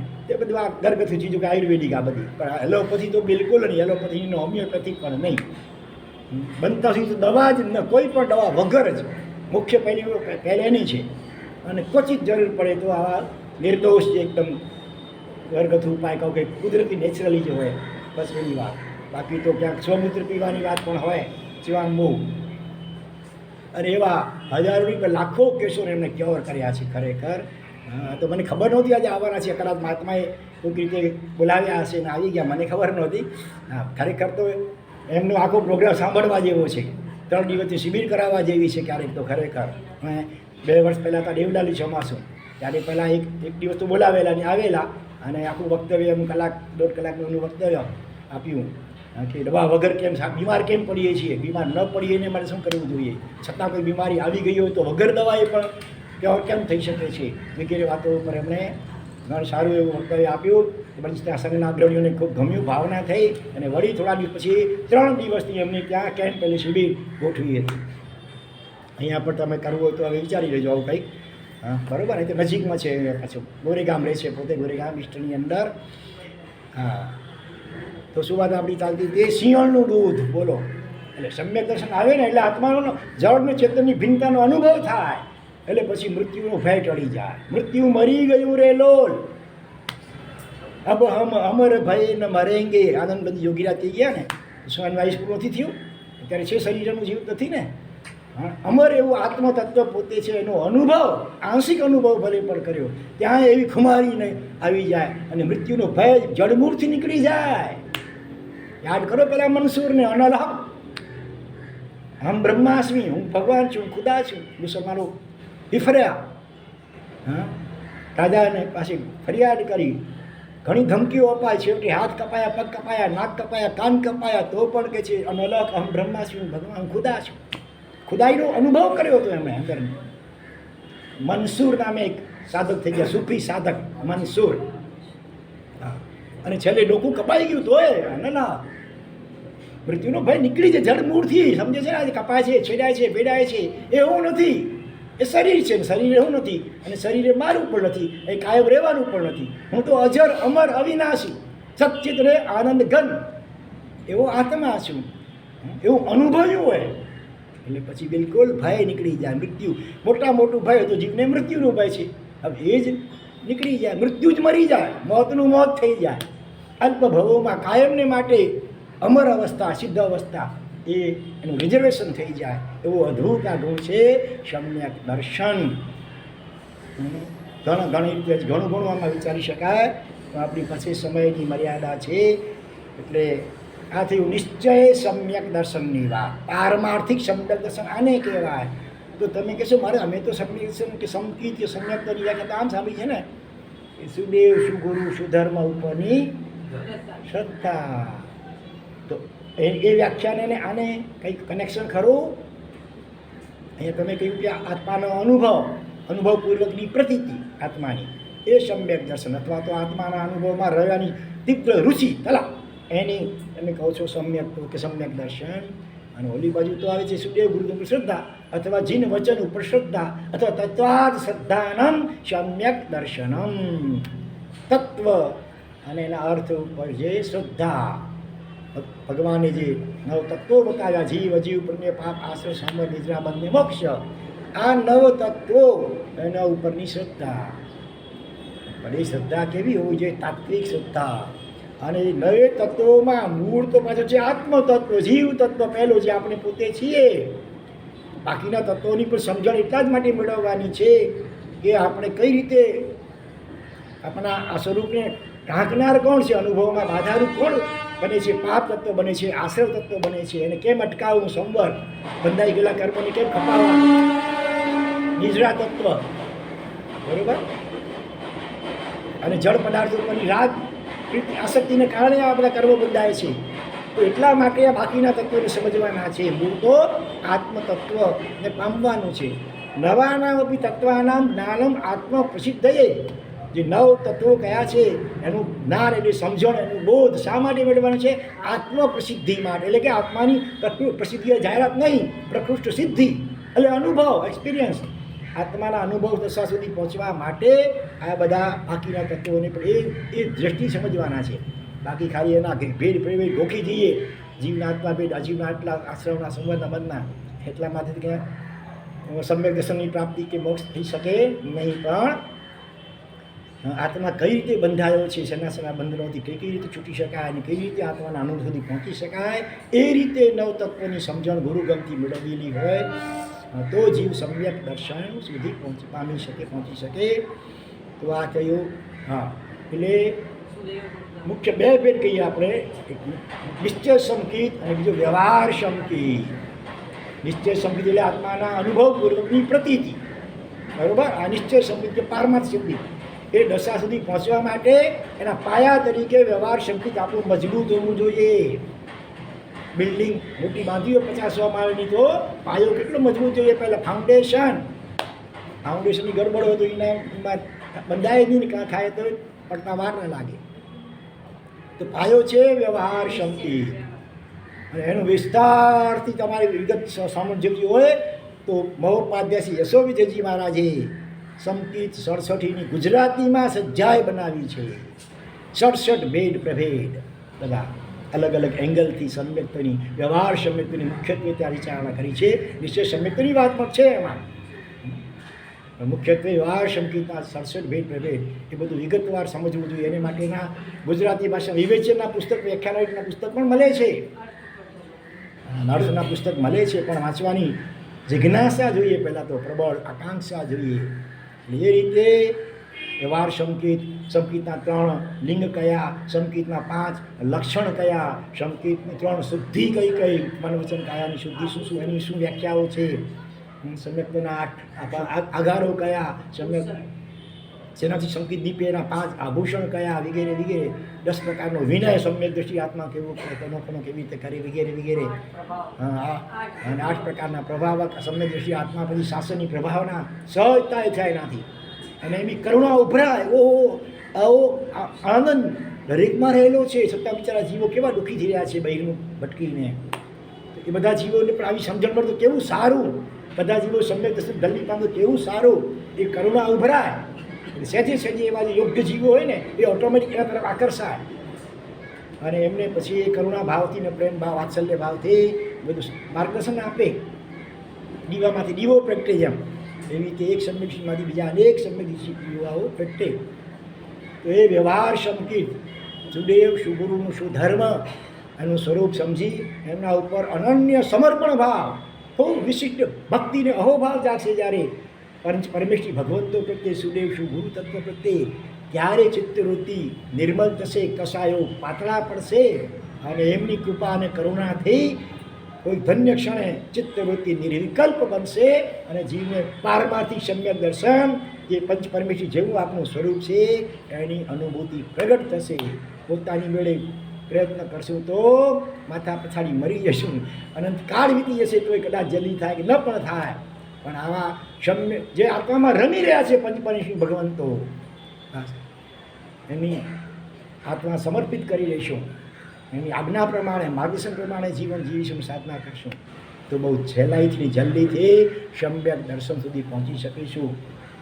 અગાઉ એકવાર કહ્યું હતું એમ, માખી હોય ઉડીને કચ્છ પહોંચ્યું હોય અહીંથી તો કેટલી મહેનત કરી પડે, કેટલો ટાઈમ લાગે એને, પેલી ટ્રેન કે પેલે જતી હોય ટ્રેન કે પ્લેન એમાં બેસી જાય તો હા તો સહેલાઈથી પહોંચી, બિલકુલ આરામથી સહેલાઈથી પહોંચી જાય થોડાક સમયની અંદર.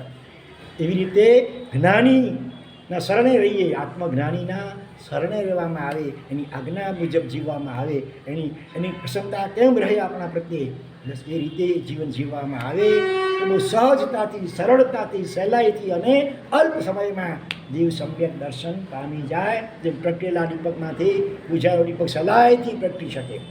દિવાળ સુધી પ્રગટાવવા જાઓ, ચોમાસામાં ભેજમાં હવાઈ ગયેલું હોય આકાશ, તમે એટલું ઘસો તો એ તૂટી જાય દિવાળ સુધી, પણ પ્રગટે નહીં.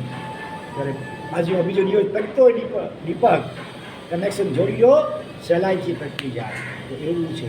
એટલા માટે આપણા જીવનમાં આવા આત્મજ્ઞાની કોણ વર્તમાન કાળમાં છે, ક્યાં ક્યાં છે, શોધવું જોઈએ. ઝંખના જે where there is will there is way, પ્રબળ ઝંખના જાગે તો બધા રસ્તા મળે. અને કુદરત પર બંધાયેલી છે, જેને જેની ઝંખના હોય એનો કાળ પાકે ત્યારે પણ અચૂક એ વસ્તુ મળીને જ રહે. કાળ પાકે એને માટે આપણી ઝંખના હજી વધારતા જવાની, ભગવાનને પ્રાર્થના કરવાની. શું એટલે તો આપણે ત્યાં ત્રણ સૂત્રોની અંદર સમ્યક દર્શન, જેને માટે બીજું શબ્દ બોધિ પણ વપરાય છે, બોધિ લાભ. ત્રણ આપણા સૂત્રો ચૈત્યવન નિધિમાં આવતા 3 સૂત્રો, એમાં ભગવાન પાસે બોધિ લાભની પ્રાર્થના, વિનંતી કરવામાં આવી છે. બોલો, 3માંથી એકાદ સૂત્ર કોણ બોલ, કેટલાને? 1 આંગળી છે, 2 આંગળી, બોલો પાછળ. હા, જય વીર એમાં છે ને બોહિ લાવ, 13મી છેલ્લી પ્રાર્થના. કાં પહેલાંનું બહુ મહત્વ ને કાં છેલ્લાનું બહુ જ મહત્વ, છેલ્લેથી પહેલો. હા, સમાહિ મરણમ ચ બોહિ લાભો, બોધિનો લાભ, આત્મબોધ, આત્માનું અનુભવ, આત્મજ્ઞાન, જેને સમ્યક દર્શન કહીએ છીએ, એનો લાભ મને એ ભગવાન આપના અચિંત્ય પ્રભાવથી થજો. ચાલો હવે બીજા નંબરમાં કોણ બોલશે પાછળ? હજી કોઈ? ચાલો આપણા વીરકુમારને પૂછીએ. લો, સક્રસ્તવ નમોતુલમાં શું બોલાવે આવે છે ભાઈ? બોધિ દયાળુ, બોધિ એ તો ભગવાનનો વિશેષ હશે, બોધિને દેનારા. પણ મને બોધિનો પ્રાપ્ત લાભ થાવ આપની કૃપાથી, એવી પ્રાર્થના, એવી વિનંતી કયા સૂત્રમાં કરવામાં આવી છે? હજી બીજી કોઈ આંગળી? બોલો. એટલે આ તો 2 ભેગા બોલી ગયા. હા, લોગસ અને ઉવસગ્ગહરમ અને જય વિરાય, બરાબર? 3. લોગસમાં શું આવે છે? આરુગ્ય, બોહિ લાભમ, સમાહિ વર ઉત્તમમ દિંતુ. સેકન્ડ લાસ્ટ ગાથા, છઠ્ઠી ગાથામાં આવે છે. સંદેશુ નિર્મલેરાય છે. તો આરોગ્ય અને ભાવ, આરોગ્ય દ્રવ્ય અને ભાવ બંને પ્રકારનું, ભલે આરોગ્ય અને બોધિ લાભ એ ભગવાન મને લેજો. શ્રેષ્ઠ કોટીની સમાધિ મને આપજો.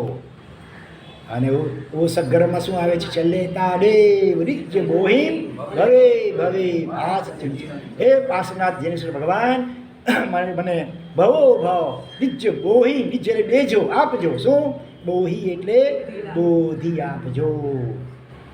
ગણધર ભગવંતો અને ભદ્રબાહુ સ્વામી જેવા શુદ્ધ કેવલી ભગવાન પણ જેની પ્રાર્થના કરતા હોય, ભગવાન પાસે યાચના કરતા હોય, તો એ બોધિ એટલે સમ્યક દર્શન કેટલું બધું મહત્વનું હશે એના ઉપર વિચાર કરજો. તો આવું એટલે એને માટે આપણું વ્યવહાર સંકિતને પહેલાં તો ખૂબ ખૂબ નિર્મળ બનાવવાની જરૂરિયાત છે. એને માટે દેવગુરુ પ્રત્યે ખૂબ ખૂબ ભક્તિભાવ વધારવા જેવો છે. ખરેખર તો આજે આપણે ઓમ રીમ નમો ડંસણસ એનો જાપ કરતાં કરતાં એવા કયા વિશિષ્ટ કોટીના સમ્યક દ્રષ્ટિ આત્માઓને યાદ અને નમસ્કાર કરશું? હા, સુરસા શાલિકા, પછી સૈનિક મહારાજા, પછી શ્રી કૃષ્ણ વાસુદેવ 3, પછી હજી બોલો આગળ કુમારપાળ મહારાજ. કુમારપાળ મહારાજા, ભલે ચાલો 4, પછી હજી આગળ બોલો. વસ્તુપાળ. હા ચાલો હજી આગળ બોલો. દેવ ગુરુ પ્રત્યે અનન્ય ભક્તિ એવા બોલો. રેતી શાલિકા, સુરસા શાલિકા આવી ગયા. મહારાજા રાવણ હમણાં દશેરા ગઈ ને, કેટલાય પૂતળા સળગાવ્યા હશે અને એની કેટલા અનુમોદના કરી દ્વારા કેટલા ચીકણા કર્મો બિચારા એ બાંધ્યા હશે. આપણે કરુણા ચિંતા વેરી આ અજ્ઞાન દશા, આ મિથ્યાત્વના કારણે જીવ આવા કેટલાય પાપો કરીને પોતાની જાતને ભારે કરી બનાવતો હોય છે ખરેખર. રાવણ આજે રામ થવું તો ઉશ્કર છે, રાવણ પણ કેટલા હશે બોલો. રાવણમાં જે વિશેષતાઓ હતી એવી વિશેષતા કેટલાના હશે. જે પૂતળાઓ બાળે છે ને એમાંથી પૂછીએ તો એકેમાં નહીં મળે. રાવણે ભલે સીતાનું અપહરણ કર્યું પણ છેવટ સુધી બળજબરી નથી કરી. એનું કારણ ખબર છે? રાવણે એક વખત અષ્ટાપુરની યાત્રા કરીને પાછા ફરી રહ્યા હતા રાવણ, ત્યાં રસ્તામાં કેવલી ભગવાન બની ગયા. એ વખતે અનંત વીર્ય એમનું નામ હતું. એમની દેશના સાંભળી અને પછી પ્રશ્ન કર્યો, ભગવાન હા મારું મોક્ષ નહીં પણ મારું મૃત્યુ સી રીતે થશે? જબર શક્તિશાળી હતો આમ તો આત્મા, દેવતાઓ પણ દાસ હતા કેટલાય એમના. ત્યારે કેવલી ભગવંતે જ્ઞાન દ્વારા જાણીને કહ્યું, રાજન તમારું મૃત્યુ પરસ્ત્રીના નિમિત્તથી થશે. આ સાંભળીને ધ્રુજી ઉઠ્યા રાવ. ઓહ આવું કલંક મારા જીવમાં આવશે? કેવલી ભગવાનની વાણી તો મિથ્યા હોય જ નહીં ને. છતાંય જો કેવો પુરુષાર્થ કર્યો એમને, પાણી પહેલાં જાણું પાળ બાંધી લો, ભગવાન કૃપા કરી મને પ્રતિજ્ઞા આપી દો, પરસ્ત્રિયમ અનિચ્છંતી રમયિષ્યામી નહીં અમ. વિશેષી શલાકા પુરુષમાં કલિકાલ શરણાચાર્ય ભગવંતે આ શબ્દો મૂક્યા છે એમના મોઢામાં કે જ્યાં સુધી કોઈ પરસ્ત્રી મને ઈચ્છશે નહીં ત્યાં સુધી હું બળજબરી નહીં કરું. આ પ્રતિજ્ઞા લઈ લીધી અને આ પ્રતિજ્ઞાએ જ એને બચાવ્યા છો. એટલે અંશે પણ બળજબરી છેવટ સુધી ન કરી, ભલે અપહરણ કર્યો અને ક્યાંક તો એવું પણ આવે છે ટચ નથી કર્યો. રાવણે કિડનેપ કરતી વખતે અપહરણ કરતી હતી સીતાને ટચ નથી કર્યો. એવા જે ભૂમિ સહિત જે ભૂમિ ઉપર ઊભા છે ને એ આમ ભૂમિ સહિત એને આખી ઊંચકી દીધી. હા અને છેવટ સુધી મનાવવા પ્રયત્ન ઘણા કર્યા. રામનું રૂપ લઈને પણ ગયો ક્યારેક તો. કુંભકર્ણે કીધું હશે, પોતાના ભાઈને સલાહ આપી હશે, તમે એમ કરો તમે રામનું રૂપ લઈને જાઓ તો માની જશે. વિદ્યાઓ હતી ઘણી એની પાસે, હજારો વિદ્યાઓ હતી, રૂપ પરાવર્તનની વિદ્યા. એટલે કુંભા તારા ભાઈને તું આવું સમજે છે બુદ્ધુ? આ તો મેં ક્યારનો અપનાવ્યા કરી જોયું. હે તમે રામનું રૂપ લીધું તોય સીતા ન પીગળી? તમે શું કહું, રામનું રૂપ લઉં છું એ મારો કામ મરી જાય છે કે જ્યાં રામ વહાં નહીં કામ और जहाँ काम वहाँ नहीं राम. તુલસી દોનો ન રહી શકે રવિ રજની એક ઠામ. તમે તુલસીદાસ કે છે રવિ એટલે સૂર્ય, રજની એટલે રાત્રિ, બે ભેગા રહી શકે? રામ અને રામનું રૂપ ખાલી આમ લીધું ત્યાં અંદરનું કામ મરી ગયું. શું કરવું નથી? આવી વાત આવે છે. તો અહીંયા हाँ रावण राम होना तो मुश्किल है, रावण होना भी बहुत मुश्किल है आज जमाने में. ऐसा विषम काल, विषम वायुमंडल चारों ओर चल रहा है इंटरनेट के ज़माने में. તો છેવટ સુધી પ્રતિજ્ઞા હતી માટે બળજબરી ન કરી. તો વિચાર કરો, એક હવે ત્યાં કોણ બચાવ્યો હતો? રામને તો પહોંચતા સમય લાગ્યો ને કેટલોય વચમાં, સેતુ બાંધ્યો ને આટલા દિવસોમાં પણ બળજબરી ન કરી. મનાવવા માટે ઘણા ઘણા પ્રયત્નો કર્યા, અલગ અલગ વ્યક્તિઓ દ્વારા કર્યા, પોતે જાતે કર્યા, ઘણા પ્રલોભનો આપ્યા, પટરાણી બનાવું, આ મારી લંકા સનાવીને આટલું મારું આ સમૃદ્ધિને બધું તમારા ચરણે રૂવાડું એ ન કરે. તો આવા રાવણ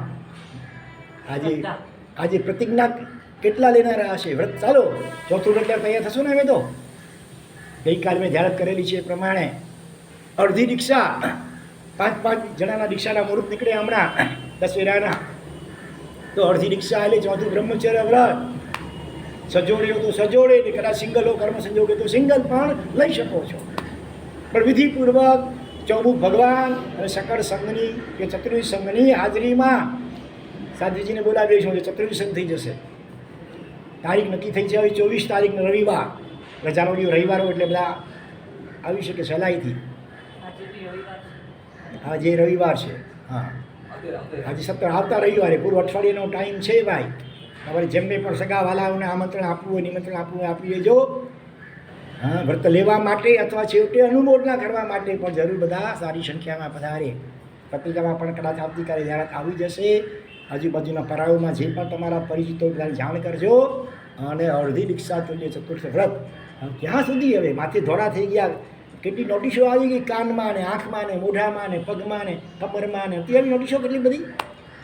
તો ક્યાં સુધી હવે આ કિચડમાં રોટ્યા કરશું? માટે વહેલી તકે વિધિપૂર્વક સ્વીકારવો છે.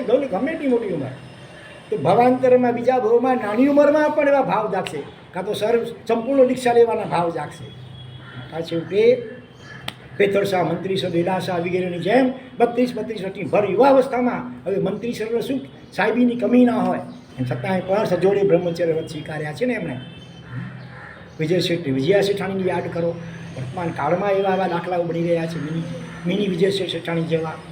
તો બધામાંથી પ્રેરણા લઈ કરી અને જોવા વ્રત ભલે પાડતાઓ પણ વિધિપૂર્વક જ્યારે એનું આખું વિશિષ્ટ મહત્ત્વ છે.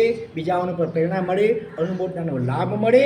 અને ક્યારેક મન થોડું ઢીલું પૂછું થતું હોય ને તો પણ જાહેરમાં જ્યારે વ્રત લીધું હોય ત્યારે મન સહજે પાછું મજબૂત થઈ જાય. બધાના સકળ સંઘના આશીર્વાદ મળેલા હોય તે પણ આપણને વ્રત પાલનમાં સહાયક બનતા હોય છે. માટે જેમને પણ ભાવના હોય તમે તૈયાર થજો, થોડી ધર્મદલાલી કરજો.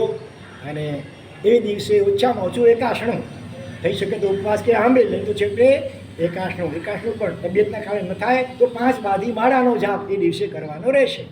અને સાથે વ્યક્તિ દીઠ 1 શ્રીફળ અને 1 મુઠ્ઠી ચોખા અને 5-5 રૂપિયાના 2 સિક્કા. તો સવા રૂપિયા ભાવે પાવડી આજકાલ મળતી નથી, એટલે 5-5 રૂપિયાના 2 સિક્કા અને સાથે સામાયિકના ઉપકરણો, સામાયિકના કપડાં, કટાશનું ચરવડો, મોમબત્તી વગેરે એ રીતે એટલા ઉપકરણો સાથે એ દિવસે સવારે 9 વાગે અહીંયા હાજર થઈ જવાનું. અને નામ પણ લખાવજો, અમારી પાસે નામ લખાવજો. અત્યારથી થોડો ખ્યાલ આવે, વ્યવસ્થા કરવાની માટે પણ ખ્યાલ આવે. ઘણા સંઘોની અંદર તો 40 જેવી વિશાળ સંખ્યામાં આસંબિયા હોય કે અમારી ભાલાપુર હોય કે દહીસર હોય, ઘણા સંઘોની અંદર 40-50 જેવી વિશાળ, ક્યાંક 60-70 જેવી સંખ્યામાં પણ આ બધા ચતુર્થ વ્રત વગેરે લેતા હોય છે. હવે જોઈએ આ 84 નંબરનો વાવટો છે તો 84 તો થશે ને. એટલે ચીચબંદર ભાત બજાર ખાલી નહીં, મજગામ હોય, આજુબાજુમાં આપણે જે કાંઈ એરિયા હોય, દક્ષિણ મુંબઈના કહેવાય છે, કામાઠીપુરા હોય, તાંડે હોય, ખેતવાડી હોય, ગોવાલિયા ટેન્ક હોય કે પેડર રોડ વગેરે હોય. એ રીતે નહીં તો 8 + 4 12 તો થશે કે નહીં છે એટલે દર્શન તો 84 માંગો. ચાલો જે થાય તે સહજ થાય, એમાં કોઈ આગ્રહ નથી, દબાણ નથી, પણ એક આ વાત છે. શક્તિ હોય તો વિચારો, ચિંતન કરજો, એકબીજાને તૈયાર કરજો. હવે ઘણું ખાધું પીધું જોયું ભોગ્યું, કંઈ વળ્યું કાંઈ વળી એવા ને એવા ખાલી ખમ. ચાલો તો શું વાત ચાલે છે આપણી? વ્યવહાર શમકી રાવણની વાત ચાલે છે. હા, અને સાથે સાથે રાવણ પરમાત્માના કેવા ભક્ત હતા ખબર છે? પોતાના રાજમહેલની અંદર મુનીશ્વર સ્વામી ભગવાનનું જેનું મંદિર ભવ્ય આલિશાન બંધાવ્યું. રોજ એમાં સદ્રવ્યથી ભગવાનની ભક્તિ પૂજા કરે, એની સામે રડે, ભગવાન મને આખું બુદ્ધિ કેવી ક્યાંથી સૂજી છે, મને બચાવો, મને સદબુદ્ધિ આપો, એ પ્રાર્થના કરી રડતા. અને ભક્તિ તો કેવી હતી! એકવાર રાજાએ ભાવના થઈ અષ્ટાપની યાત્રા કરવા જઈએ. પટરાણી મંદોદરીને વાત કરી. એ તો જ્યાં પતિ ત્યાં સતી તૈયાર. એ ભગવાનની વિશિષ્ટ ભક્ત પહોંચ્યા છે અષ્ટાપર તીર્થ પર બંને જણા. મંદોદરીને ભાવના થઈ કે આજે મારી નિત્ય પૂજાના અનેક પ્રકાર, 17 ભેદ 21 પ્રકારે અષ્ટોત્તર શબ્દ ભેદ એ 108 પ્રકારી. તો ભગવાન ભક્તિ નૃત્ય તો ત્યાં મર્યાદા જળવાવી જોઈએ. હો, ત્યાં તો 2 જણા હતા પતિ પત્ની, બાકીની તો ભાઈઓના વિભાગમાં ભાઈઓ, બહેનોના વિભાગમાં એનો અલગ રહે, મર્યાદા જળવાવી જોઈએ. અને ત્યાં રાવણ એમાં સૂર પુરાવે છે. વીણા દ્વારા વીણા વાળવા બહુ કુશળ હતો. અને એવું જ રમઝટ જામી છે, રંગ જામ્યો છે ભક્તિનો. અને ત્યાં રંગમાં ભંગ પડે એવી એક ઘટના અચાનક બની ગઈ. વીણા વગાડતા વગાડતા એક તાર તૂટી ગયો. થોડુંક સૂર બેસવું થઈ જાય પછી. અને અહીંયા એવું અદ્ભુત ભક્તિ નૃત્ય જામ્યું હતું કે જાણે શરીર દેહ દુનિયાનું ભાન ભૂલાઈ જાય. ગાન તમારા ગાતા ગાતા અમે સમયનું ભાન ભૂલ્યા, ખાવું ભૂલ્યા, પીવું ભૂલ્યા, ઊંઘ અને આરામ. તો અહીંયા એવું એકાકાર બની ગયેલ છે. એમાં તીર્થંકર નામ કરવા પણ કાચી થાય છે રાવણનું કે છે ભલું કહ્યું ને અમે પ્રભુ ગુણ ગાય, રસનાનો રસ પીવો રે, રાવણ રાય નાટક કરતા તીર્થંકર પદમાં થૈયા રે થૈયા નાચ. ચાલો તો અહીંયા પછી શું કર્યું? લગભગ બધા જાણો છો. આગળ કેટલાને ખબર નથી પછી રાવણે શું કર્યું. જ્યારે આ તાર તૂટ્યો ત્યારે પછી રાવણે શું કર્યું એ ખબર ન હોય એવા આંગળી શી કરો. બાકી પાછળના બહેનો બધાને ખબર છે ને કે શું પ્રશ્ન પૂછાયો છે સમજાતો સાંભળાતો નથી, પાછળ સંભળાય છે. જ્યારે તાર તૂટ્યો ત્યારે રાવણે શું કર્યું એ ખબર ન હોય જેમને એ આંગળી ઊંચી કરો. હવે ખબર હોય એ આંગળી ઊંચી કરો. હા, ઘણાને ખબર છે, કેટલાક એવા પણ છે 2 વખતે આંગળી ઊંચી હતી. તો મોટા ભાગના ઘણાને ખબર છે શું કર્યું. એની પાસે લઘુ લાગવી કળા, ઘણી કળાઓની વિદ્યાઓ હતી. ફટ કરતી પોતાના શરીરમાંથી એક નસ ખેંચી કાઢીને ફટાફટ એ આંખના પલકારામાં થઈ જાય, ખબર ન પડે. લઘુ લાગવી કળા એવી હોય. ઓલે જો ને હરીને ગમે છે બે ઘર પર કઈ ગયું આમ સેકન્ડની સમય માત્રમાં કરી નાખ્યું. તો એવી અદ્ભુત કળાઓ હતી પહેલાંના કાળમાં. અને એના એટલે દેહાધ્યાસ કેટલો મોડો પડ્યો હોય, શરીર પ્રત્યેની મૂર્છા કેટલી ઓછી થઈ હોય ત્યારે આ રીતે થઈ શકે. ભગવાનની ભક્તિમાં પોતાની જાગની નસ પણ કાઢીને જોડી દીધી. અને તીર્થંકર નામ કર્મ વિકાસિત કર્યું. આવતી 24મીમાં કાંઈ આવ્યો જ ચિત્ર એ દાત્ય ખંડમાં પહેર્યો ચિત્ર તીર્થંકર બનવાના છે ભલે, પણ આવો તીર્થંકર થનાર આત્મા અને અજ્ઞાન અવસ્થામાં એના પુતળા બાળો અને કદાચ જો બાળો નહીં તો જુઓ કે અનુમોદ ના કરો તો કેટલા ચીકણા કરો બંધાઈ જશે. ખ્યાલ કરજો.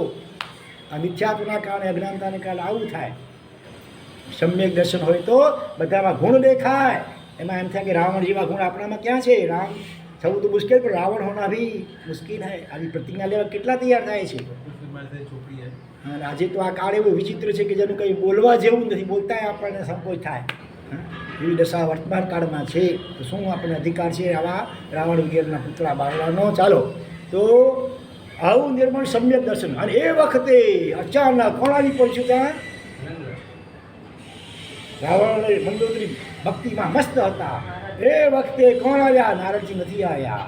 બોલો, નથી ખબર? અરે ભગવાન, એ વખતે અચાનક કોણ આવ્યા ત્યાં અષ્ટાપર તીર્થ ઉપર? જે રાવણની અને મંદોદરીની ભક્તિ જોઈને સ્તબ્ધ થઈ ગયા અને પછી પ્રસન્ન થઈને વરદાન માગવાનું કહે છે. કોણ? નથી ખબર કોઈને? હા, ધરણેન્દ્ર નાગરાજ, ભવનપતિના ઇન્દ્ર ધરણેન્દ્ર અને પદ્માવતી પધાર્યા. એ પણ ભગવાનની ભક્તિ માટે યાત્રા મારવા માટે પધાર્યા હતા. અને એ પણ બહાર દૂર ઊભા રહી ગયા. જોયું કે આ રંગમાં ભંગ પડશે જો મેં અચૂકા પ્રવેશ કરશું તો. આપણામાં ઘણી વાર એટલી બધી અજ્ઞાનતા ન વિવેક હોય. ધનાધન ઘંટ ઉપર ઘંટ લગાવ્યા કરીએ. કોઈ મધુર સ્તરે સ્તવન બોલતું હોય, કોઈ ચેતન કરતું હોય વગેરે, તાની પરવા કર્યા વગર. અને કાં તો આપણે મોટા અવાજે ભેંકડો તાણીએ, રાગડા તાણીએ, અવાજ હોય મારા જેવો આવો હમણાં નીકળે છે એવો. અને કોકિલ કંઠી પણ એકદમ ભાવથી મધુર કંઠે સ્તવન બોલતા હોય એ વખતે ચૂપ રહી જવું જોઈએ, સાંભળવામાં આપણે લાગી જવું જોઈએ. સીતાનો તાર તૂટી ગયો, એમના આગળ વિદ્યા હતી, એમની નસ કાઢીને એમની બાજુ એ તો વાત થઈ ગઈ અત્યારે. તે ચાલુ રાખે. ચાલો તો આ વિવેક જાળવવા જેવું છે ખરેખર. જો ધર્મેન્દ્રમાં પણ વિવેક, પાછળ ઊભા રહી ગયા, અંદર પ્રવેશ ન કર્યો, પાછળ ઊભા રહીને એની ભક્તિને માણે છે. પછી જ્યારે ભક્તિ પૂરી થઈ પછી અવશ્ય એ બોલતા જ્યારે બહાર નીકળ્યા, કોણ? ધર્મેન્દ્ર, આપણે રાવણ મંદોદરી. એ વખતે ધર્મેન્દ્રની પીઠ સાંભળે છે. શાબાશ રાવણ, શાબાશ, તમારી આવી પ્રભુ ભક્તિ જોઈને ખરેખર અત્યંત પ્રસન્ન થઈ ગયો છું, મજા આવી ગઈ. આવું થયું ક્યારે? મજા આવી ગઈ. આમ ભગવાનની ભક્તિ કરતાં કરતાં એવો ભાવ મજા આવે. આજે તો પૂજા કરવાની, ચૈતન્ય કરવાની, ભક્તિ કરવાની મજા આવી ગઈ. અને માગ માગ તું તો ભલે નિષ્પૃહ પણ મને એમ થાય છે કે તને કંઈક આપો તો મને આનંદ થાય, સંતોષ થાય, માટે માગ માગ માગે તે આપો. કોરો ચેક આપી દીધો. ધર્મેન્દ્ર ઇન્દ્ર છે, સામાન્ય દેવકી દેવી નથી. અને કોરો ચેક બ્લેન્ક સહી કરીને આપી દીધો. જે આંકડા લખવા તો લખો. અને ઇન્દ્રમાં શું તાકાત, કેટલી તાકાત હોય, બધું આપી છે. આપણે કોક હોય રાવણની જગ્યા આજકાલનો પૂતળા બાળનારા શું કહે છે, હજી સીતાને મનાવી દો ને, મને માનતી નથી ક્યારની. કયું આવું કાંઈ ન કહ્યું, બીજું કશું ન માગ્યું. આ ભગવાન મળી ગયા, હવે પછી બીજું ભગવાન ચડ્યા તો જગત બીજું શું હોય માગો. ભગવાન મળ્યા, ભગવાન દેવ દર્શન કંઈક તો માગવું પડશે. બહુ આગ્રહ કર્યો તો તમે એમ કરો, મુક્તિ આપો, આપી શકશો, મોક્ષ મારો. એ તો હું પોતે હજી કર્મોથી બંધાયેલો છું, મારો મોક્ષ થયો તમે ક્યાંથી આપી શકો. અને મોક્ષ તો તમારો હવે નજીકમાં થવાનો છે. આ અડધી ભક્તિ કરો છો તે બીજું કંઈક માગો. બીજું શું માગ્યું? દેવપાલની પણ આમ આવી જ વાત આવે છે કે ભવ ભગવાનની ભક્તિ, જ્યાં સુધી મુક્તિ ન થાય તો પ્રત્યેક ભાવમાં ભગવાનની આવી ભક્તિ મળો. એ પણ મળવાની છે, જે મળવાની છે અત્યારે કરો છો ને સંસ્કારથી ઓટોમેટિક મળવાની છે. એટલે કે આ મુક્તિ કે ભક્તિ, આ બેમાંથી કંઈ પણ આપવું એ તો મારા ગજા કે શક્તિવાહની વાત છે. ત્રીજું કંઈક માગો. રાવણે ધર્મેન્દ્રને પણ રોકવું જાણે જવાબ દઈ દીધો. જો મુક્તિ અને ભક્તિ બેમાંથી કંઈ પણ આપવું એ તમારા શક્તિની બહારની વાત છે. તો આ બે સિવાય ત્રીજું કંઈ પણ માગવું એ મારી ભક્તિ બહારની વાત છે. મારી ભક્તિ લાજે. ભક્તિના કંઈ સોડા કરવાના હોય કે આ છે ઘરે પાવડી બધા તું જાત્રા કરવા આવીશ ને શ્રીફળ ચડાવીશ, આવી સોડાબાજી હોય કઈ ભક્તિમાં? નિષ્કામ ભક્તિ જોઈએ. ધર્મેન્દ્રે આગ્રહ કર્યો તોય પણ કશું જ ન માગ્યું. આવા હતા નિષ્પૃહી અને વિશિષ્ટ પ્રભુ ભક્ત, સમ્યક દ્રષ્ટિ મહારાજા રાવણ, આગામી 24માં થનારા તીર્થંકરનો આત્મા. ઓમ રીમ નમો ડંસનો જાપ કરતાં કરતાં આવા રાજા રાવણના હૃદયમાં રહેલી પ્રભુ ભક્તિ અને એને વંદના કરીએ. અને આ પ્રતિજ્ઞા પાલનની નિષ્ઠા એને વંદના કરીએ. રડતા હતા, પોતાને આજે પરિણામ જાગ્યા એ બદલ ખૂબ પશ્ચાતાપ હતો, પણ અહંકાર નડ્યો વચમાં. એકવાર આપણને યુદ્ધ થઈ જાય પછી ભલે, પછી હું યુદ્ધને જીતી ગઈ ને પછી સીતાને સોંપી દઈશ. મંદોદરી વગેરે ઘણા બીજા સમજાય, વિભીષણ વગેરે. હવે મોટા તંત્ર ન છોડી શકે. મોહરાજા ક્યાંક ને ક્યાંક જીવને અટકાવી દે. તીર્થંકરના આત્માને પણ આ ઈગો એ અટકાવ્યો અહીંયા. પછીની વાત તમે જાણો છો. ચાલો, એવી રીતે મહારાજા મગધ સમ્રાટ શ્રેણી ભગવાન મહાવીરના એવા અનન્ય ભક્ત, લગાતાર માણસો રાખ્યા. ત્યારે જે વહેલો સમાચાર આપે સવારના એને મુગટ સિવાયના તમામ આભૂષણો ભેટ, રોજ નવા નવા એક સોનાના ચોખાઓથી સાથિયા પૂરીને ભગવાનને વંદન કરે.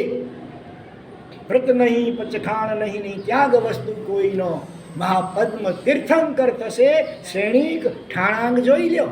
ઠાણાંગ સૂત્રની સાક્ષી પાઠપૂર્વક કહેવામાં આવે છે અહીંયા કે શ્રેણીક રાજા એક નવકાશી જેવડું પચખાણ પણ કરી શકતા નહોતા. 4 ઉપાયો ભગવાને બતાવ્યા ને, એમાં એક નવકાશીની વાત હતી, નરક ટળવા માટેની. એ પણ કરી શકતા નહોતા. આવો આવી રીતનું ઉડાય. એટલે વ્રત નહીં, પચખાણ નહીં, ત્યાગ વસ્તુ કોઈનો, છતાંય પણ મહાપદ્મ એટલે પદ્મનાભ સ્વામી નામે પહેલાં તીર્થંકર આવતી જોઈ છે. જેના કારણે આ સમ્યક દર્શન, પરમાત્મા પ્રત્યેની અદ્ભુત અનન્ય ભક્તિ અને એનાથી પ્રાપ્ત પ્રગટ થયેલું છે નિર્મળ સમ્યક દર્શન, વ્યવહાર અને નિશ્ચય બંને પ્રકારનું હતું. એમ ભગવાનની ભક્તિને સમર્પણ પણ આવો અજબ ગજબનો, અને એના દ્વારા નિશ્ચય સમ્યક દર્શનની અનુભૂતિ પણ હતી.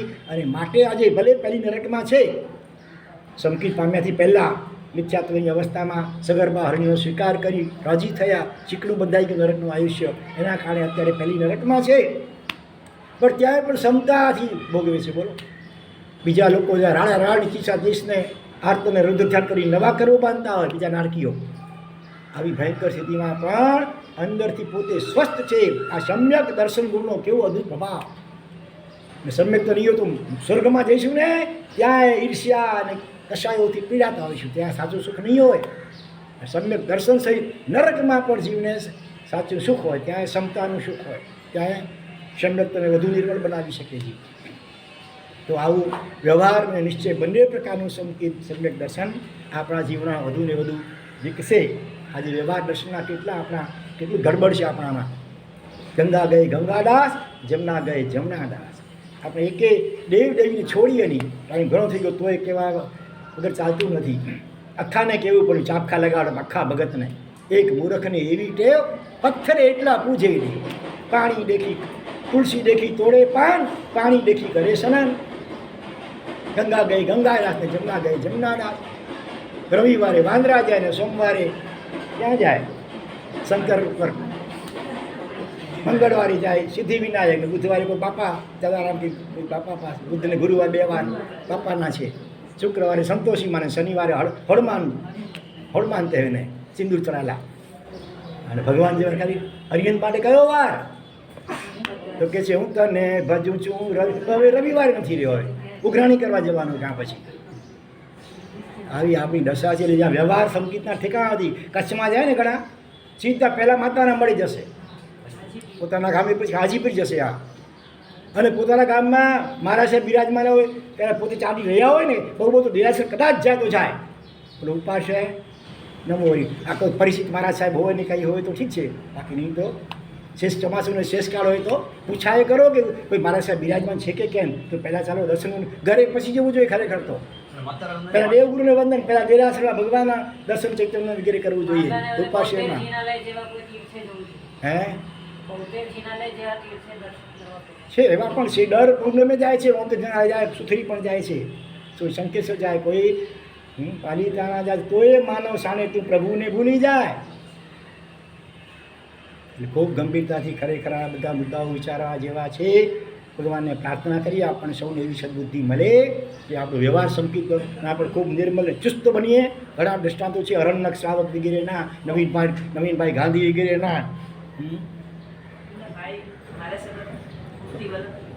કે નવીનભાઈ ગાંધીના ભાઈ દીક્ષાલજીની કાલમાં.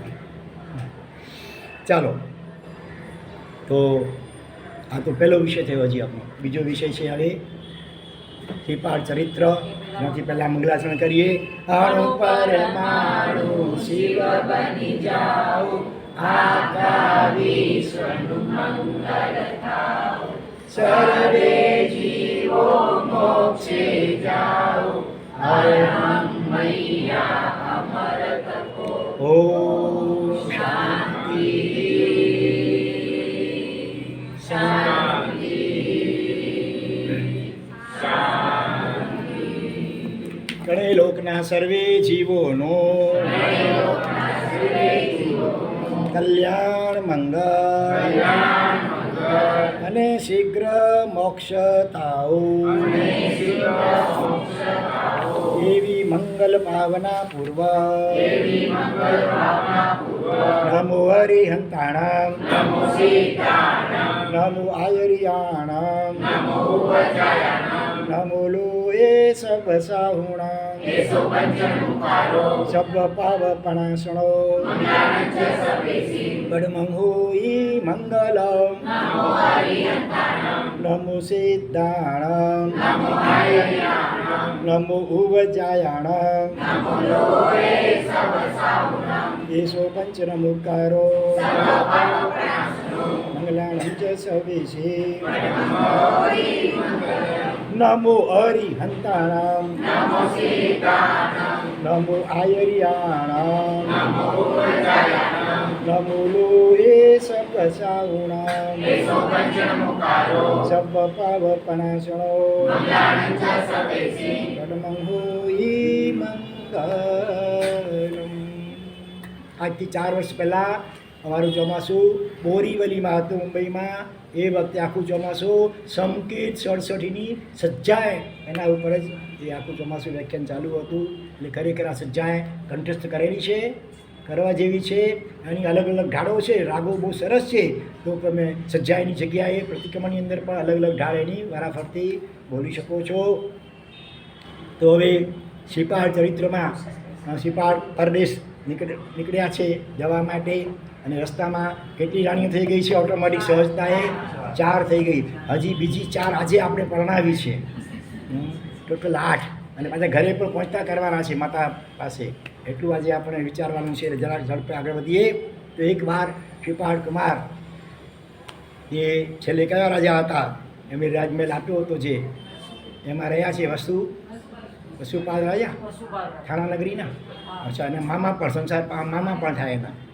તો ત્યાં કોઈક મુસાફર આવે છે, મોટે ભાગે આવું બને, કોઈકને કોઈ પરદેશી આવે અને પૂછવામાં આવે કંઈક નવું કંઈક જોયું તો કે ઓલો કે અહીંથી 300 યોજન, એક યોજન એટલે 4 ગાઉ થઈ ગઈ ને વીણાવાળું કઈ ગયું?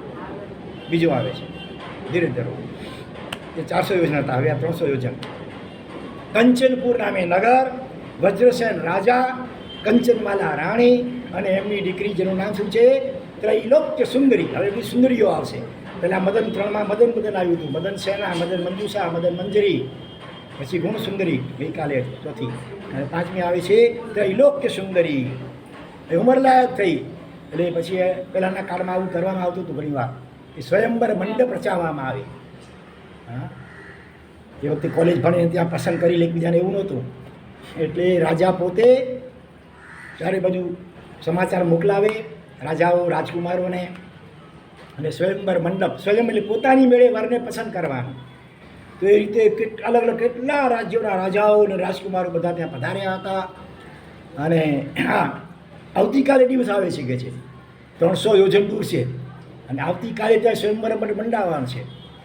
તો મને એમ લાગે છે કે તમે બહુ પુણ્યશાળી છો, બધા ગુણવાન છો, કદાચ તમારો નંબર લાગી જાય, તમે ત્યાં જાઓ તો સારું, એવું પહેલાં મુસાફરે કહ્યું.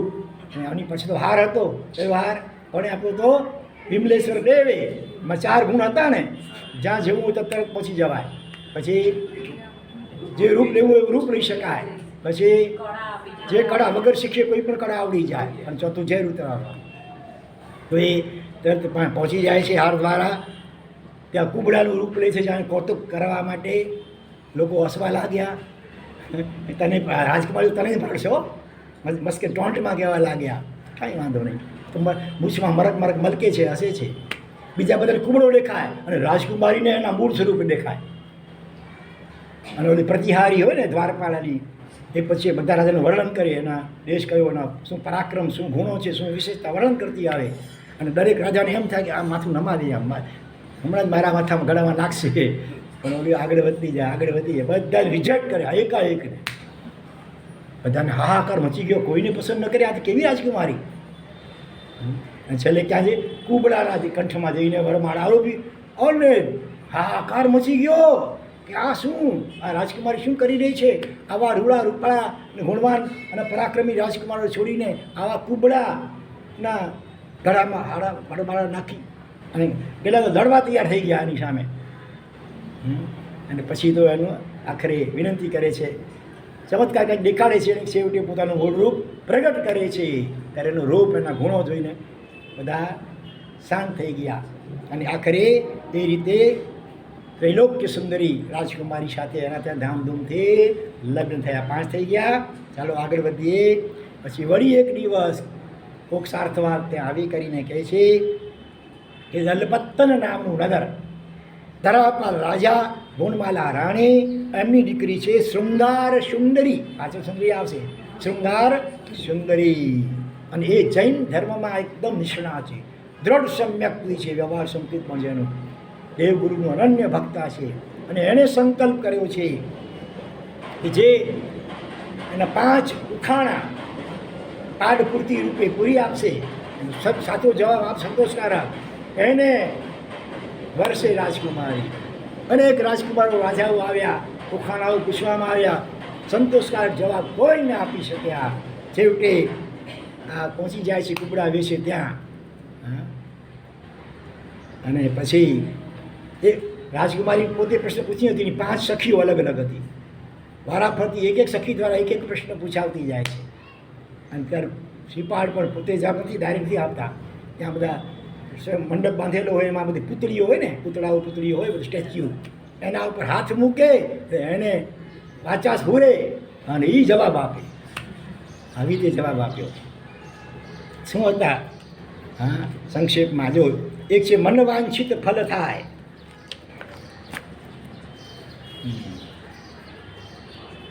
બોલો હવે સંક્ષિપ્ત ફટાફટ કહી સંક્ષેપમાં કહી દઉં છું. જવાબ શું આપ્યો? અરિહંત મનવંચિત ફળ ક્યારે મળે? બીજા લોકોએ પોતાની જવાબ આપ્યો હશે કે ભાઈ અલગ અલગ રીતે. આ શું કહે છે? અરિહંતાઈ નવપય નિયમણું ધરી જઈ કોઈ નિશ્ચય તસુ નરસેર મનવંશીય ફલું. અહીંયા પ્રાકૃત ભાષાનો એક પ્રકાર છે. શું કહે છે? જે અરિહંત આદિ નવ પદોને પોતાના મનમાં નિયમિત એનું ધ્યાન ધરે છે, હે રાજન, એના મનવાંછિત ફળની પ્રાપ્તિ એને થાય છે. બરોબર. પછી બીજો પ્રશ્ન શું હતો? અવરમ ઝંખો આડ. બીજી આડ પંપાર છોડો, પણ તો શું કરવાનું? શું પછી? અરિહંત દેવ સુસાહુ ગુરુ ધમ્મ ઉદયા વિશાલુ મંતુત્તમ નવકાર ઉપર અવરમ ઝંખો આડ. અરિયન દેવાધિદેવ અરિયન પરમાત્મા, સુસાધુ ગુરુ, દયા પવિત્ર એવો ધર્મ, આ ત્રણ, અને ચોથું છે મહામંત્ર નવકાર સર્વશ્રેષ્ઠ. બસ એનું શરણ સ્વીકારો, બીજી બધી ઝંઝાળ ને આડ પંપાળ છોડો. અને કે આખો દિવસ મોબાઈલ કરો, બાકી બધી ઝંઝાળ છોડો. આ ડેરાસર પાછળ ઝંઝાળ લાગે છે ઘણાને, આ ઝંઝાળ લાગે છે. અને ઇન્ટરનેટ ને શું કહેવાય કોમ્પ્યુટર એનું શરણ સ્વીકારે છે મોટે લોકો આજે. પછી છે કરી સફલું અપ્પાણું. આત્માને સફળ બનાવો. હા, મોટા મોટા બિલ્ડિંગો બાંધી લો ને અબજો રૂપિયા વસાવી લો તો જીવન સફળ ને. સફળ શેનાથી થાય? આરાહ્ય ધુરી દેવ ગુરુ દેઈ સુપત્તિ દાણું તવ સંજમ ઉબયાર કરી સફલું અપ્પાણું. આરાહ્ય ધુરી દેવ ગુરુ. ધુરી એટલે સૌથી પહેલાં દેવ અને ગુરુ, એની સારી રીતે આરાધના કરો. દેવ એટલે દેવાધિદેવ પરમાત્મા. દેઈ સુપત્તિ દાણું, સુપાત્રમાં દાન આપો, લક્ષ્મીને સાર્થક કરો.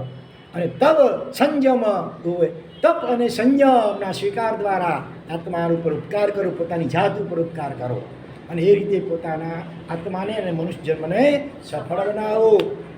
ચોથી સખી કહે છે કે જીતવું લીહું લીલાડી, એટલે કે લલાટમાં જેટલું લખ્યું હોય, આ પાડ પૂરતી કહેવાય એને. તમે થોડા દિવસ પહેલાં પત્રિકામાં કહેવાય 4 દિવસ લાગલાગટ આવ્યું હતું, વાંચ્યું હતું કંઈ?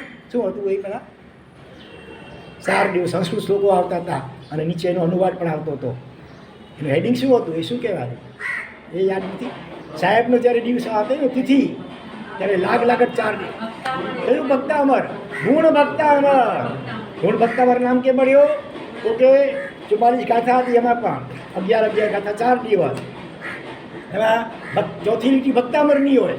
દરેક ગાથાની વારાફરતી ભક્તામરની જે 4 લીટીની ગાથા હોય ને, એમાં ચોથી લીટી ભક્તામરની હોય, અને આગળની 3 લીટી નવી બનાવવામાં આવી હતી. અને પછી એ 4 લીટી આખી ગાથા એનો અર્થ પછી સાહેબને લાગુ પડે. આમ તો ભક્તામરની લીટીઓ બધી પરમાત્માને લાગુ પડે એ રીતે બનાવેલી છે. છતાં પણ આ ગુણ ભક્તામર એટલા માટે કે એ બધાના જે અર્થો હતા તે મનસાગર સુધી મારા સાહેબને લાગુ પડે એ રીતે બનાવવામાં. એમાં એક લીટી ભક્તામાંની, આગળની 3 લીટી તે એ ચોથી લીટીને બંધ બેસતી થાય એવી રીતે એને પાડ પૂર્તિ કહેવામાં આવે. એ પાડ એટલે ચરણ, એક લીટી એ જે આપેલી હોય એના અનુસારે એને એમાં બંધ બેસતી થાય એ રીતે આગળની 3 લીટીઓ બનાવવાની હોય. એટલે ગુણ ભક્તામર આવી ઘણી રચનાઓ છે. નેમી ભક્તામર, સરસ્વતી ભક્તામર, ભક્તામરની પાઠપીઠી પૂર્તિ રૂપે. તો અહીંયા કહે છે જેટલું લખ્યું હોય લલાટમાં, બસ હવે આગળની 3 લીટીઓ જોડો એને એ બંધ બેસી જાય એવી રીતે. બરાબર. અરિમન અપ્પવ ખંચી કરી ચિંતા જાલીમાં પાડી ફલ તિત્તવ પરિપામી અહી જીત્તવ લીલી લીલાડી. આ ભરત જેવી ભાષા છે. આ સૌર શૈલીને અલગ અલગ પ્રકારો છે પ્રાકૃત ભાષાના. અરે મન અપ્પવ, અરે મન ફોગટલો તારા આત્માને શું દુઃખી કરે છે? ચિંતાની ઝાડમાં શા માટે તારા મનને તું ફસાવે છે? આખર તો ગમે એટલા તું ધમ પછાડા કરીશ, દોડધામ કરીશ, ઊંચું નીચું થઈશ, આકુર વ્યાકુર થઈ ચિંતાઓ કરીશ, ખોટું સાચું કરીશ, કાળા ધોળા કરી, ભેળસેળ કરી, તો આખર તો ફળ કેટલું મળશે? લલાટમાં લખ્યું હશે એટલું જ મળવાનું છે ભાઈ. માટે ખોટા પાપો કરતો નહીં, પ્રામાણિકતાપૂર્વક પુરુષાર્થ જરૂર કરશે તારા અર્થોપાર્જન વગેરે માટે, પણ એને માટે ખોટા ધંધા કરીશ નહીં. આખર તો નસીબમાં લખેલું હશે એટલું મળવાનું છે. એ લખેલું હશે એ જવાનું નથી, અને જવાનું હશે એ રહેવાનું પણ નથી. માટે જાજુ એમાં ટાઈમ બગાડતો નહીં તારો. અને છેલ્લે 5મી સખી શું કહે છે? તસુ તીવું જણ દાસુ ને તણે જ ભુવનના લોકો બધા દાસ થઈ જાય, ખોલો નાશ થાય. અથી ભવંતર સંચિયું પુણ્યનું સમગ્ગલું જાસુ તસુ બલુ તસુ મયી તસુ શેરી તસુ તીવું જણ દાસુ. જેમણે ભવાંતરની અંદર પુણ્યાનુબંધી પુણ્ય વિશિષ્ટ ગુણનું ઉપાસન કર્યું હોય એને જ આ ભાવમાં બળ પણ એને જ મળે છે, મય એટલે બુદ્ધિ વિશિષ્ટ કોટીની એને જ મળે છે, અને શ્રી એટલે લક્ષ્મી પણ એને મળે છે. અને આખા ત્રણેય ભોગના જગત જીવો પણ એના દાસ બને છે. આ શ્રીપાલ કુમારની જેમ જીવોને ડગલે પગલે નવપરની આનાથી પુણ્ય બાંધ્યું હતું પૂર્વ ભાવમાં પણ આ ભાવમાં પણ ડગલે પગલે રિદ્ધિ સિદ્ધિ સમૃદ્ધિ અને રાજકુમારીઓ સામેથી મળે છે. એટલે આ રીતે સંતોષકારક જવાબ આપ્યા અને રાજકુમારીએ માળા નાખી અને ત્યાં કેટલી થઈ 6 થઈ ગઈ ટોટલ 6 થઈ ગઈ. વળી આગળ કોલ્હાપુર નગરમાં પુરંદર રાજા વિજયા રાણી વિજયા રાણી એ બધી દીકરી રાજકુમારી જેનું નામ હતું જય સુંદરી. 7મી આવી જય સુંદરી. અને એ કેવું તેને જ પરણીશ ઓલી દ્રૌપદીની જેમ. હા, દ્રૌપદીને અર્જુન કેવી રીતે વર્ણ્યો હતો? શું કરવા દ્વારા? રાધાવેદ સાધવા દ્વારા. રાધા નામની પૂતળી ઉપર ફરતી હોય, નિર્જી હોય, ભલે થાંભલો હોય, ત્રાજવું હોય, નીચે પાણીનો કુંડ હોય, રાજામાં ઊભા રહેવાનું, નીચે જોવાનું પડછાયો, અને ઉપર બાણ ચક્ર સબડાવડા ફરતા હોય, એમાંથી પસાર કરીને એ અમુક જ આંખ વીંજવાની. અને એ અર્જુને સિદ્ધ કર્યો હતો. આ રાજકુમારીની પણ એ જ પ્રતિજ્ઞા હતી, અને આખરે આ પ્રતિજ્ઞા પણ આપણા શ્રીપાળ કુમારે ત્યાં પહોંચી પૂર્ણ કરી, અને એ રીતે એ જય સુંદરી નામે 7મી રાજકન્યા એને પરણ્યા છે. અને ત્યાં હવે ત્યાં તો સમાચાર આવ્યા થાણા નગરીથી મામા વસુપાલ રાજાએ પોતાના માણસોને મોકલાવ્યા હતા કે જલ્દી ભાણેજને કહો જલ્દી અહીંયા આવી જાય, મારે એને રાજ્ય સોંપવું છે, મારી હવે ઉંમર થાય છે, રાજગાડી એને બેસાડવા છે, રાજ્યાભિષેક કરવો છે. એવી રીતે રાજાના માણસો આવ્યા, વિનંતી કરી, અને પોતે જ્યાં હતા એમની પાસેથી રજા મેળવી કરી, અને સાથે પત્નીઓ સહિત એ આવે છે થાણા નગરીમાં. અને ત્યાં મામા વસુપાલે એને પછી રાજ્યાભિષેક કર્યો. અત્યાર સુધી રાજકુમાર હતા, હવે બન્યા રાજા વિધિપૂર્વકના. અને હજી બાકી છે. અને પછી હવે પોતાના મૂળ નગર, કયું નગર હતું? માલવ દેશ અને ઉજ્જૈની નગરી, જ્યાં એની માતા કમલ પ્રભા અને પોતાની પહેલી પત્ની કોણ મહેનત રહે છે ને એમને મળવા માટે હવે પાછા ફરે છે. જો આ બધા પાછા ફરી રહ્યા છે મળવા માટે.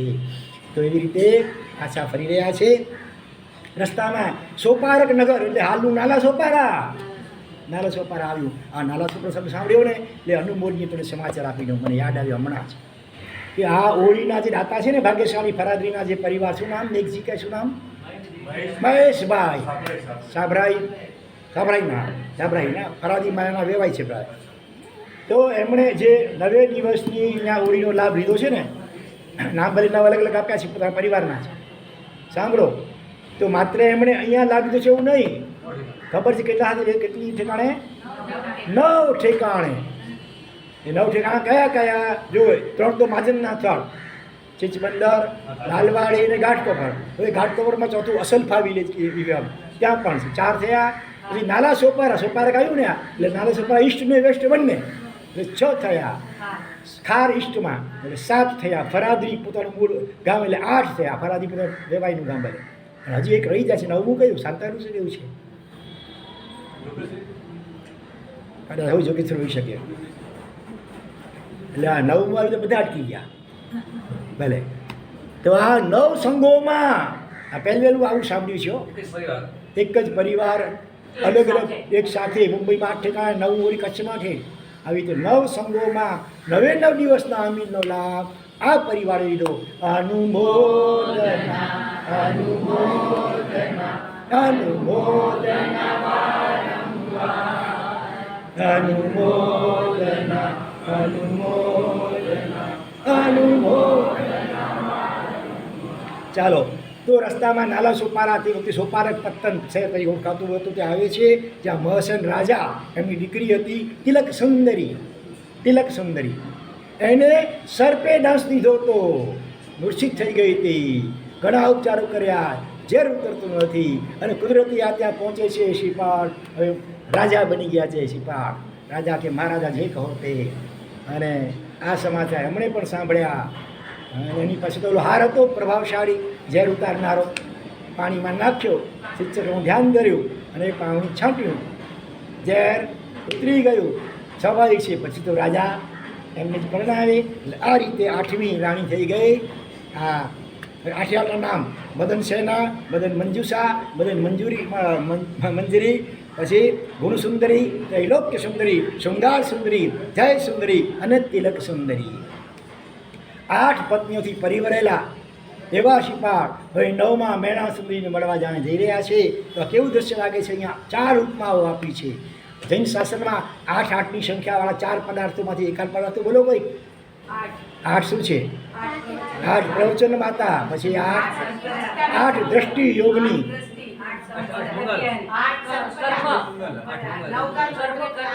ભેગા બોલો નહીં, શ્રીલિંગાચક જોઈએ, કર્મ નહીં. બુદ્ધિના 8 ગુણ, 8 પ્રકારની બુદ્ધિ. એટલે બુદ્ધિ 8 પ્રકારની બુદ્ધિ અને અષ્ટમા સિદ્ધિ. અષ્ટમહા સિદ્ધિ, 9 વિધિના 8 સિદ્ધિ કહેવાય ને. કોઈ પુલિંગ થઈ જાય. તો અહીંયા લખે છે 8 પ્રવચન માતા વત્તા હવે 9મી સમતાને જાણે મેળવવા જતા ન હોય, અથવા 8 દ્રષ્ટિ મેળવી અને હવે સર્વવીરથી 9મીને મેળવવા જતા ન હોય જાણે, અથવા 8 બુદ્ધિથી પરિવેલો કોઈ 9મી સિદ્ધિને મેળવવા જતો ન હોય જાણે, અથવા 8 સિદ્ધિથી યુક્ત કોઈ 9મી મુક્તિને મેળવવા જતો ન હોય. એવી રીતે આ 8 રાજકુમારીઓથી પરિવરેલા હવે આ થાય છે ત્યાં. અને ત્યાં ઉજ્જૈન નગરીને ઘેરો ગાલે છે એકવાર તો, એટલે ગભરાઈ ગયા, દરવાજા બંધ થઈ ગયા.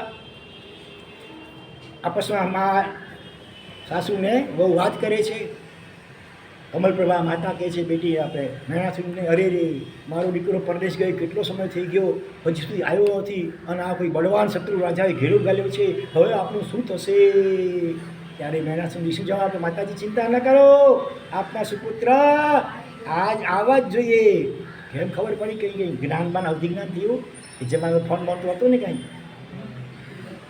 કેમ ખબર પડી? કે આજે લીલાસરમાં ભગવાનની પૂજા કરતા મને એવો ભાવ આવ્યો. શાસ્ત્રમાં જેને અમૃત ક્રિયા કહે છે ને, એના જે લક્ષણો બતાવ્યા છે, રોમાંચ ખડા થઈ જાય, હૈયું ગદગદ બની જાય, આંખો અશ્રુ ભીની બની જાય, ભાવ વિભોર બની જવાય અને આનંદ છવાઈ જાય. આ વગેરે આજે એવો મને અનુભવ થયો. એનો આનંદ અત્યારે પણ સમાતો નથી. અત્યારે યાદ કરીને રોમાંચ ખડા થાય છે અને મારું ડાબું અંગ પણ ફરકી રહ્યું છે.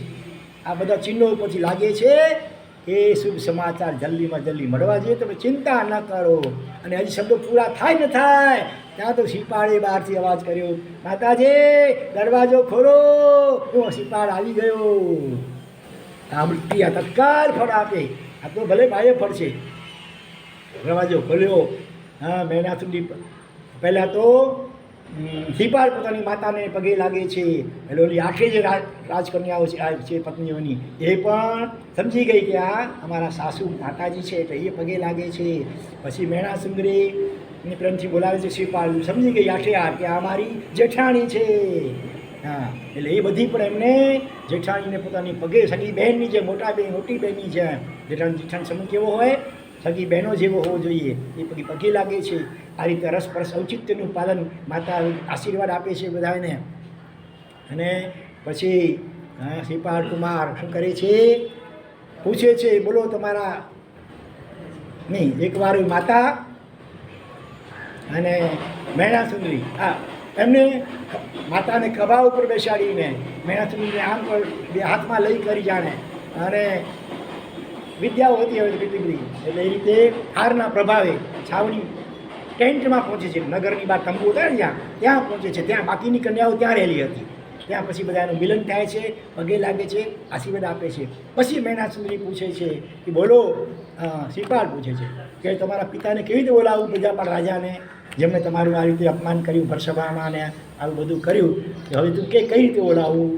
એટલે પછી બીજી વાર ભવિષ્યમાં કોઈ જૈન શાસનની હિલના ન કરે, જૈન શાસનના સિદ્ધાંત વિરુદ્ધ કોઈ ન બોલે, એટલા માટે ભાઈ હૃદયમાં કંઈ ડંખ કે દ્વેષ નહોતો હો પોતાના પિતા પ્રત્યે. એ તો આપણે અગાઉ પણ જોઈ ગયા.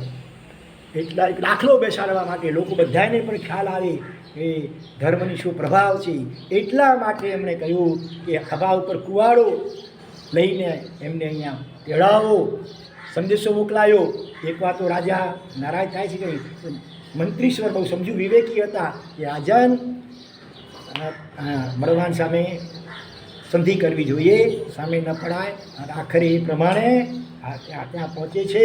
બહુમાનપૂર્વક શ્રીપાલ કુમાર એના ખભેથી કુવાડો એટલે કઠિયારો થઈ ગયો ને જાણે બીજી રીતે, પણ એ જાણે કઠિયાર આપણને દૂર કરાવડાવે છે, પોતાના હાથે કુવાડો દૂર કરાવે છે.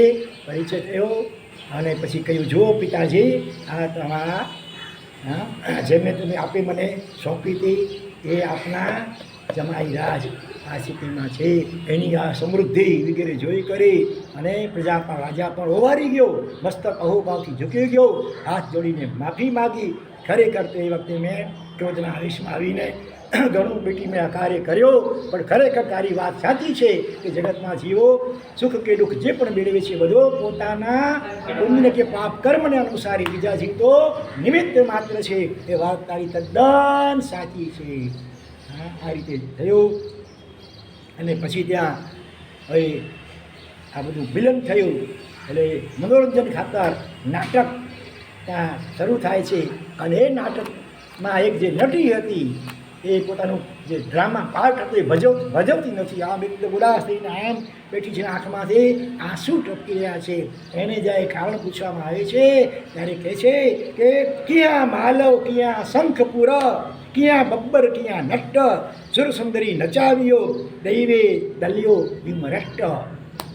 ક્યાં માળવ દેશ, ક્યાં શંખપુર નગર, હલી સુરસુંદરીને વરાવી હતી ને ત્યાં, અને ક્યાં બબ્બર દ્વીપ, કયો કોટ, બબ્બર કોટ, અને ક્યાં અત્યારે આ નાટક. એટલે કે પોતાનો પરિચય આપે છે કે હું અને સુરસુંદરી છું. બીજી ભેટી પડે છે પોતાની માતાને વગેરેને. અને એ રીતે અને પછી વાત કરી બધી કે હું મને લઈ કરી તમારા જમાઈ રાજ. અહીં અમે પ્રવેશ કરીએ એ પહેલાં જ ડાકુઓ તૂટી પડ્યા. તમારા જમાઈ રાજ તો મને મૂકીને ભાગી ગયા. ચોરોએ મને પકડી લીધી, પછી મને ક્યાંક વેચી નાખી સારથવાને ત્યાંથી વળી અનુક્રમે વેચાતા છેવટે આ મહાકાલ રાજા પાસે હું આવી ગઈ. અને એમણે પછી આ શ્રીપાલ કુમારને જે 9 કેટલાક નાટકો આપ્યા હતા એમાં હું અને અત્યાર સુધી હું આ રીતે કર્મે મને ખરેખર નાચ નચાવ્યો છે હો. અને એ રીતે પછી બધા એને આશ્વાસન આપે છે. શ્રીપાલ રાજા પણ ઓલા હરિદમન રાજકુમારને પાછો બોલાવી લે છે અને બહુમાનપૂર્વક પાછો આ સુરસુંદરીને એને સુપ્રત કરે છે. એ પોતાના સ્થાને જાય છે. હજી પણ આગળ સ્ટોરી બાકી છે, 3 દિવસ ચાલશે, એટલે 9 દિવસમાં પૂરી કરવી છે બરાબર. વિશેષ અગ્રે વર્તમાન જનાર્દન હાર્દિક ઈચ્છામી દુઃખરમ. દર્શનમ દેવદેવસ્ય દર્શનમ પાપનાશનમ દર્શનમ સ્વર્ગ સોપાનમ દર્શનમ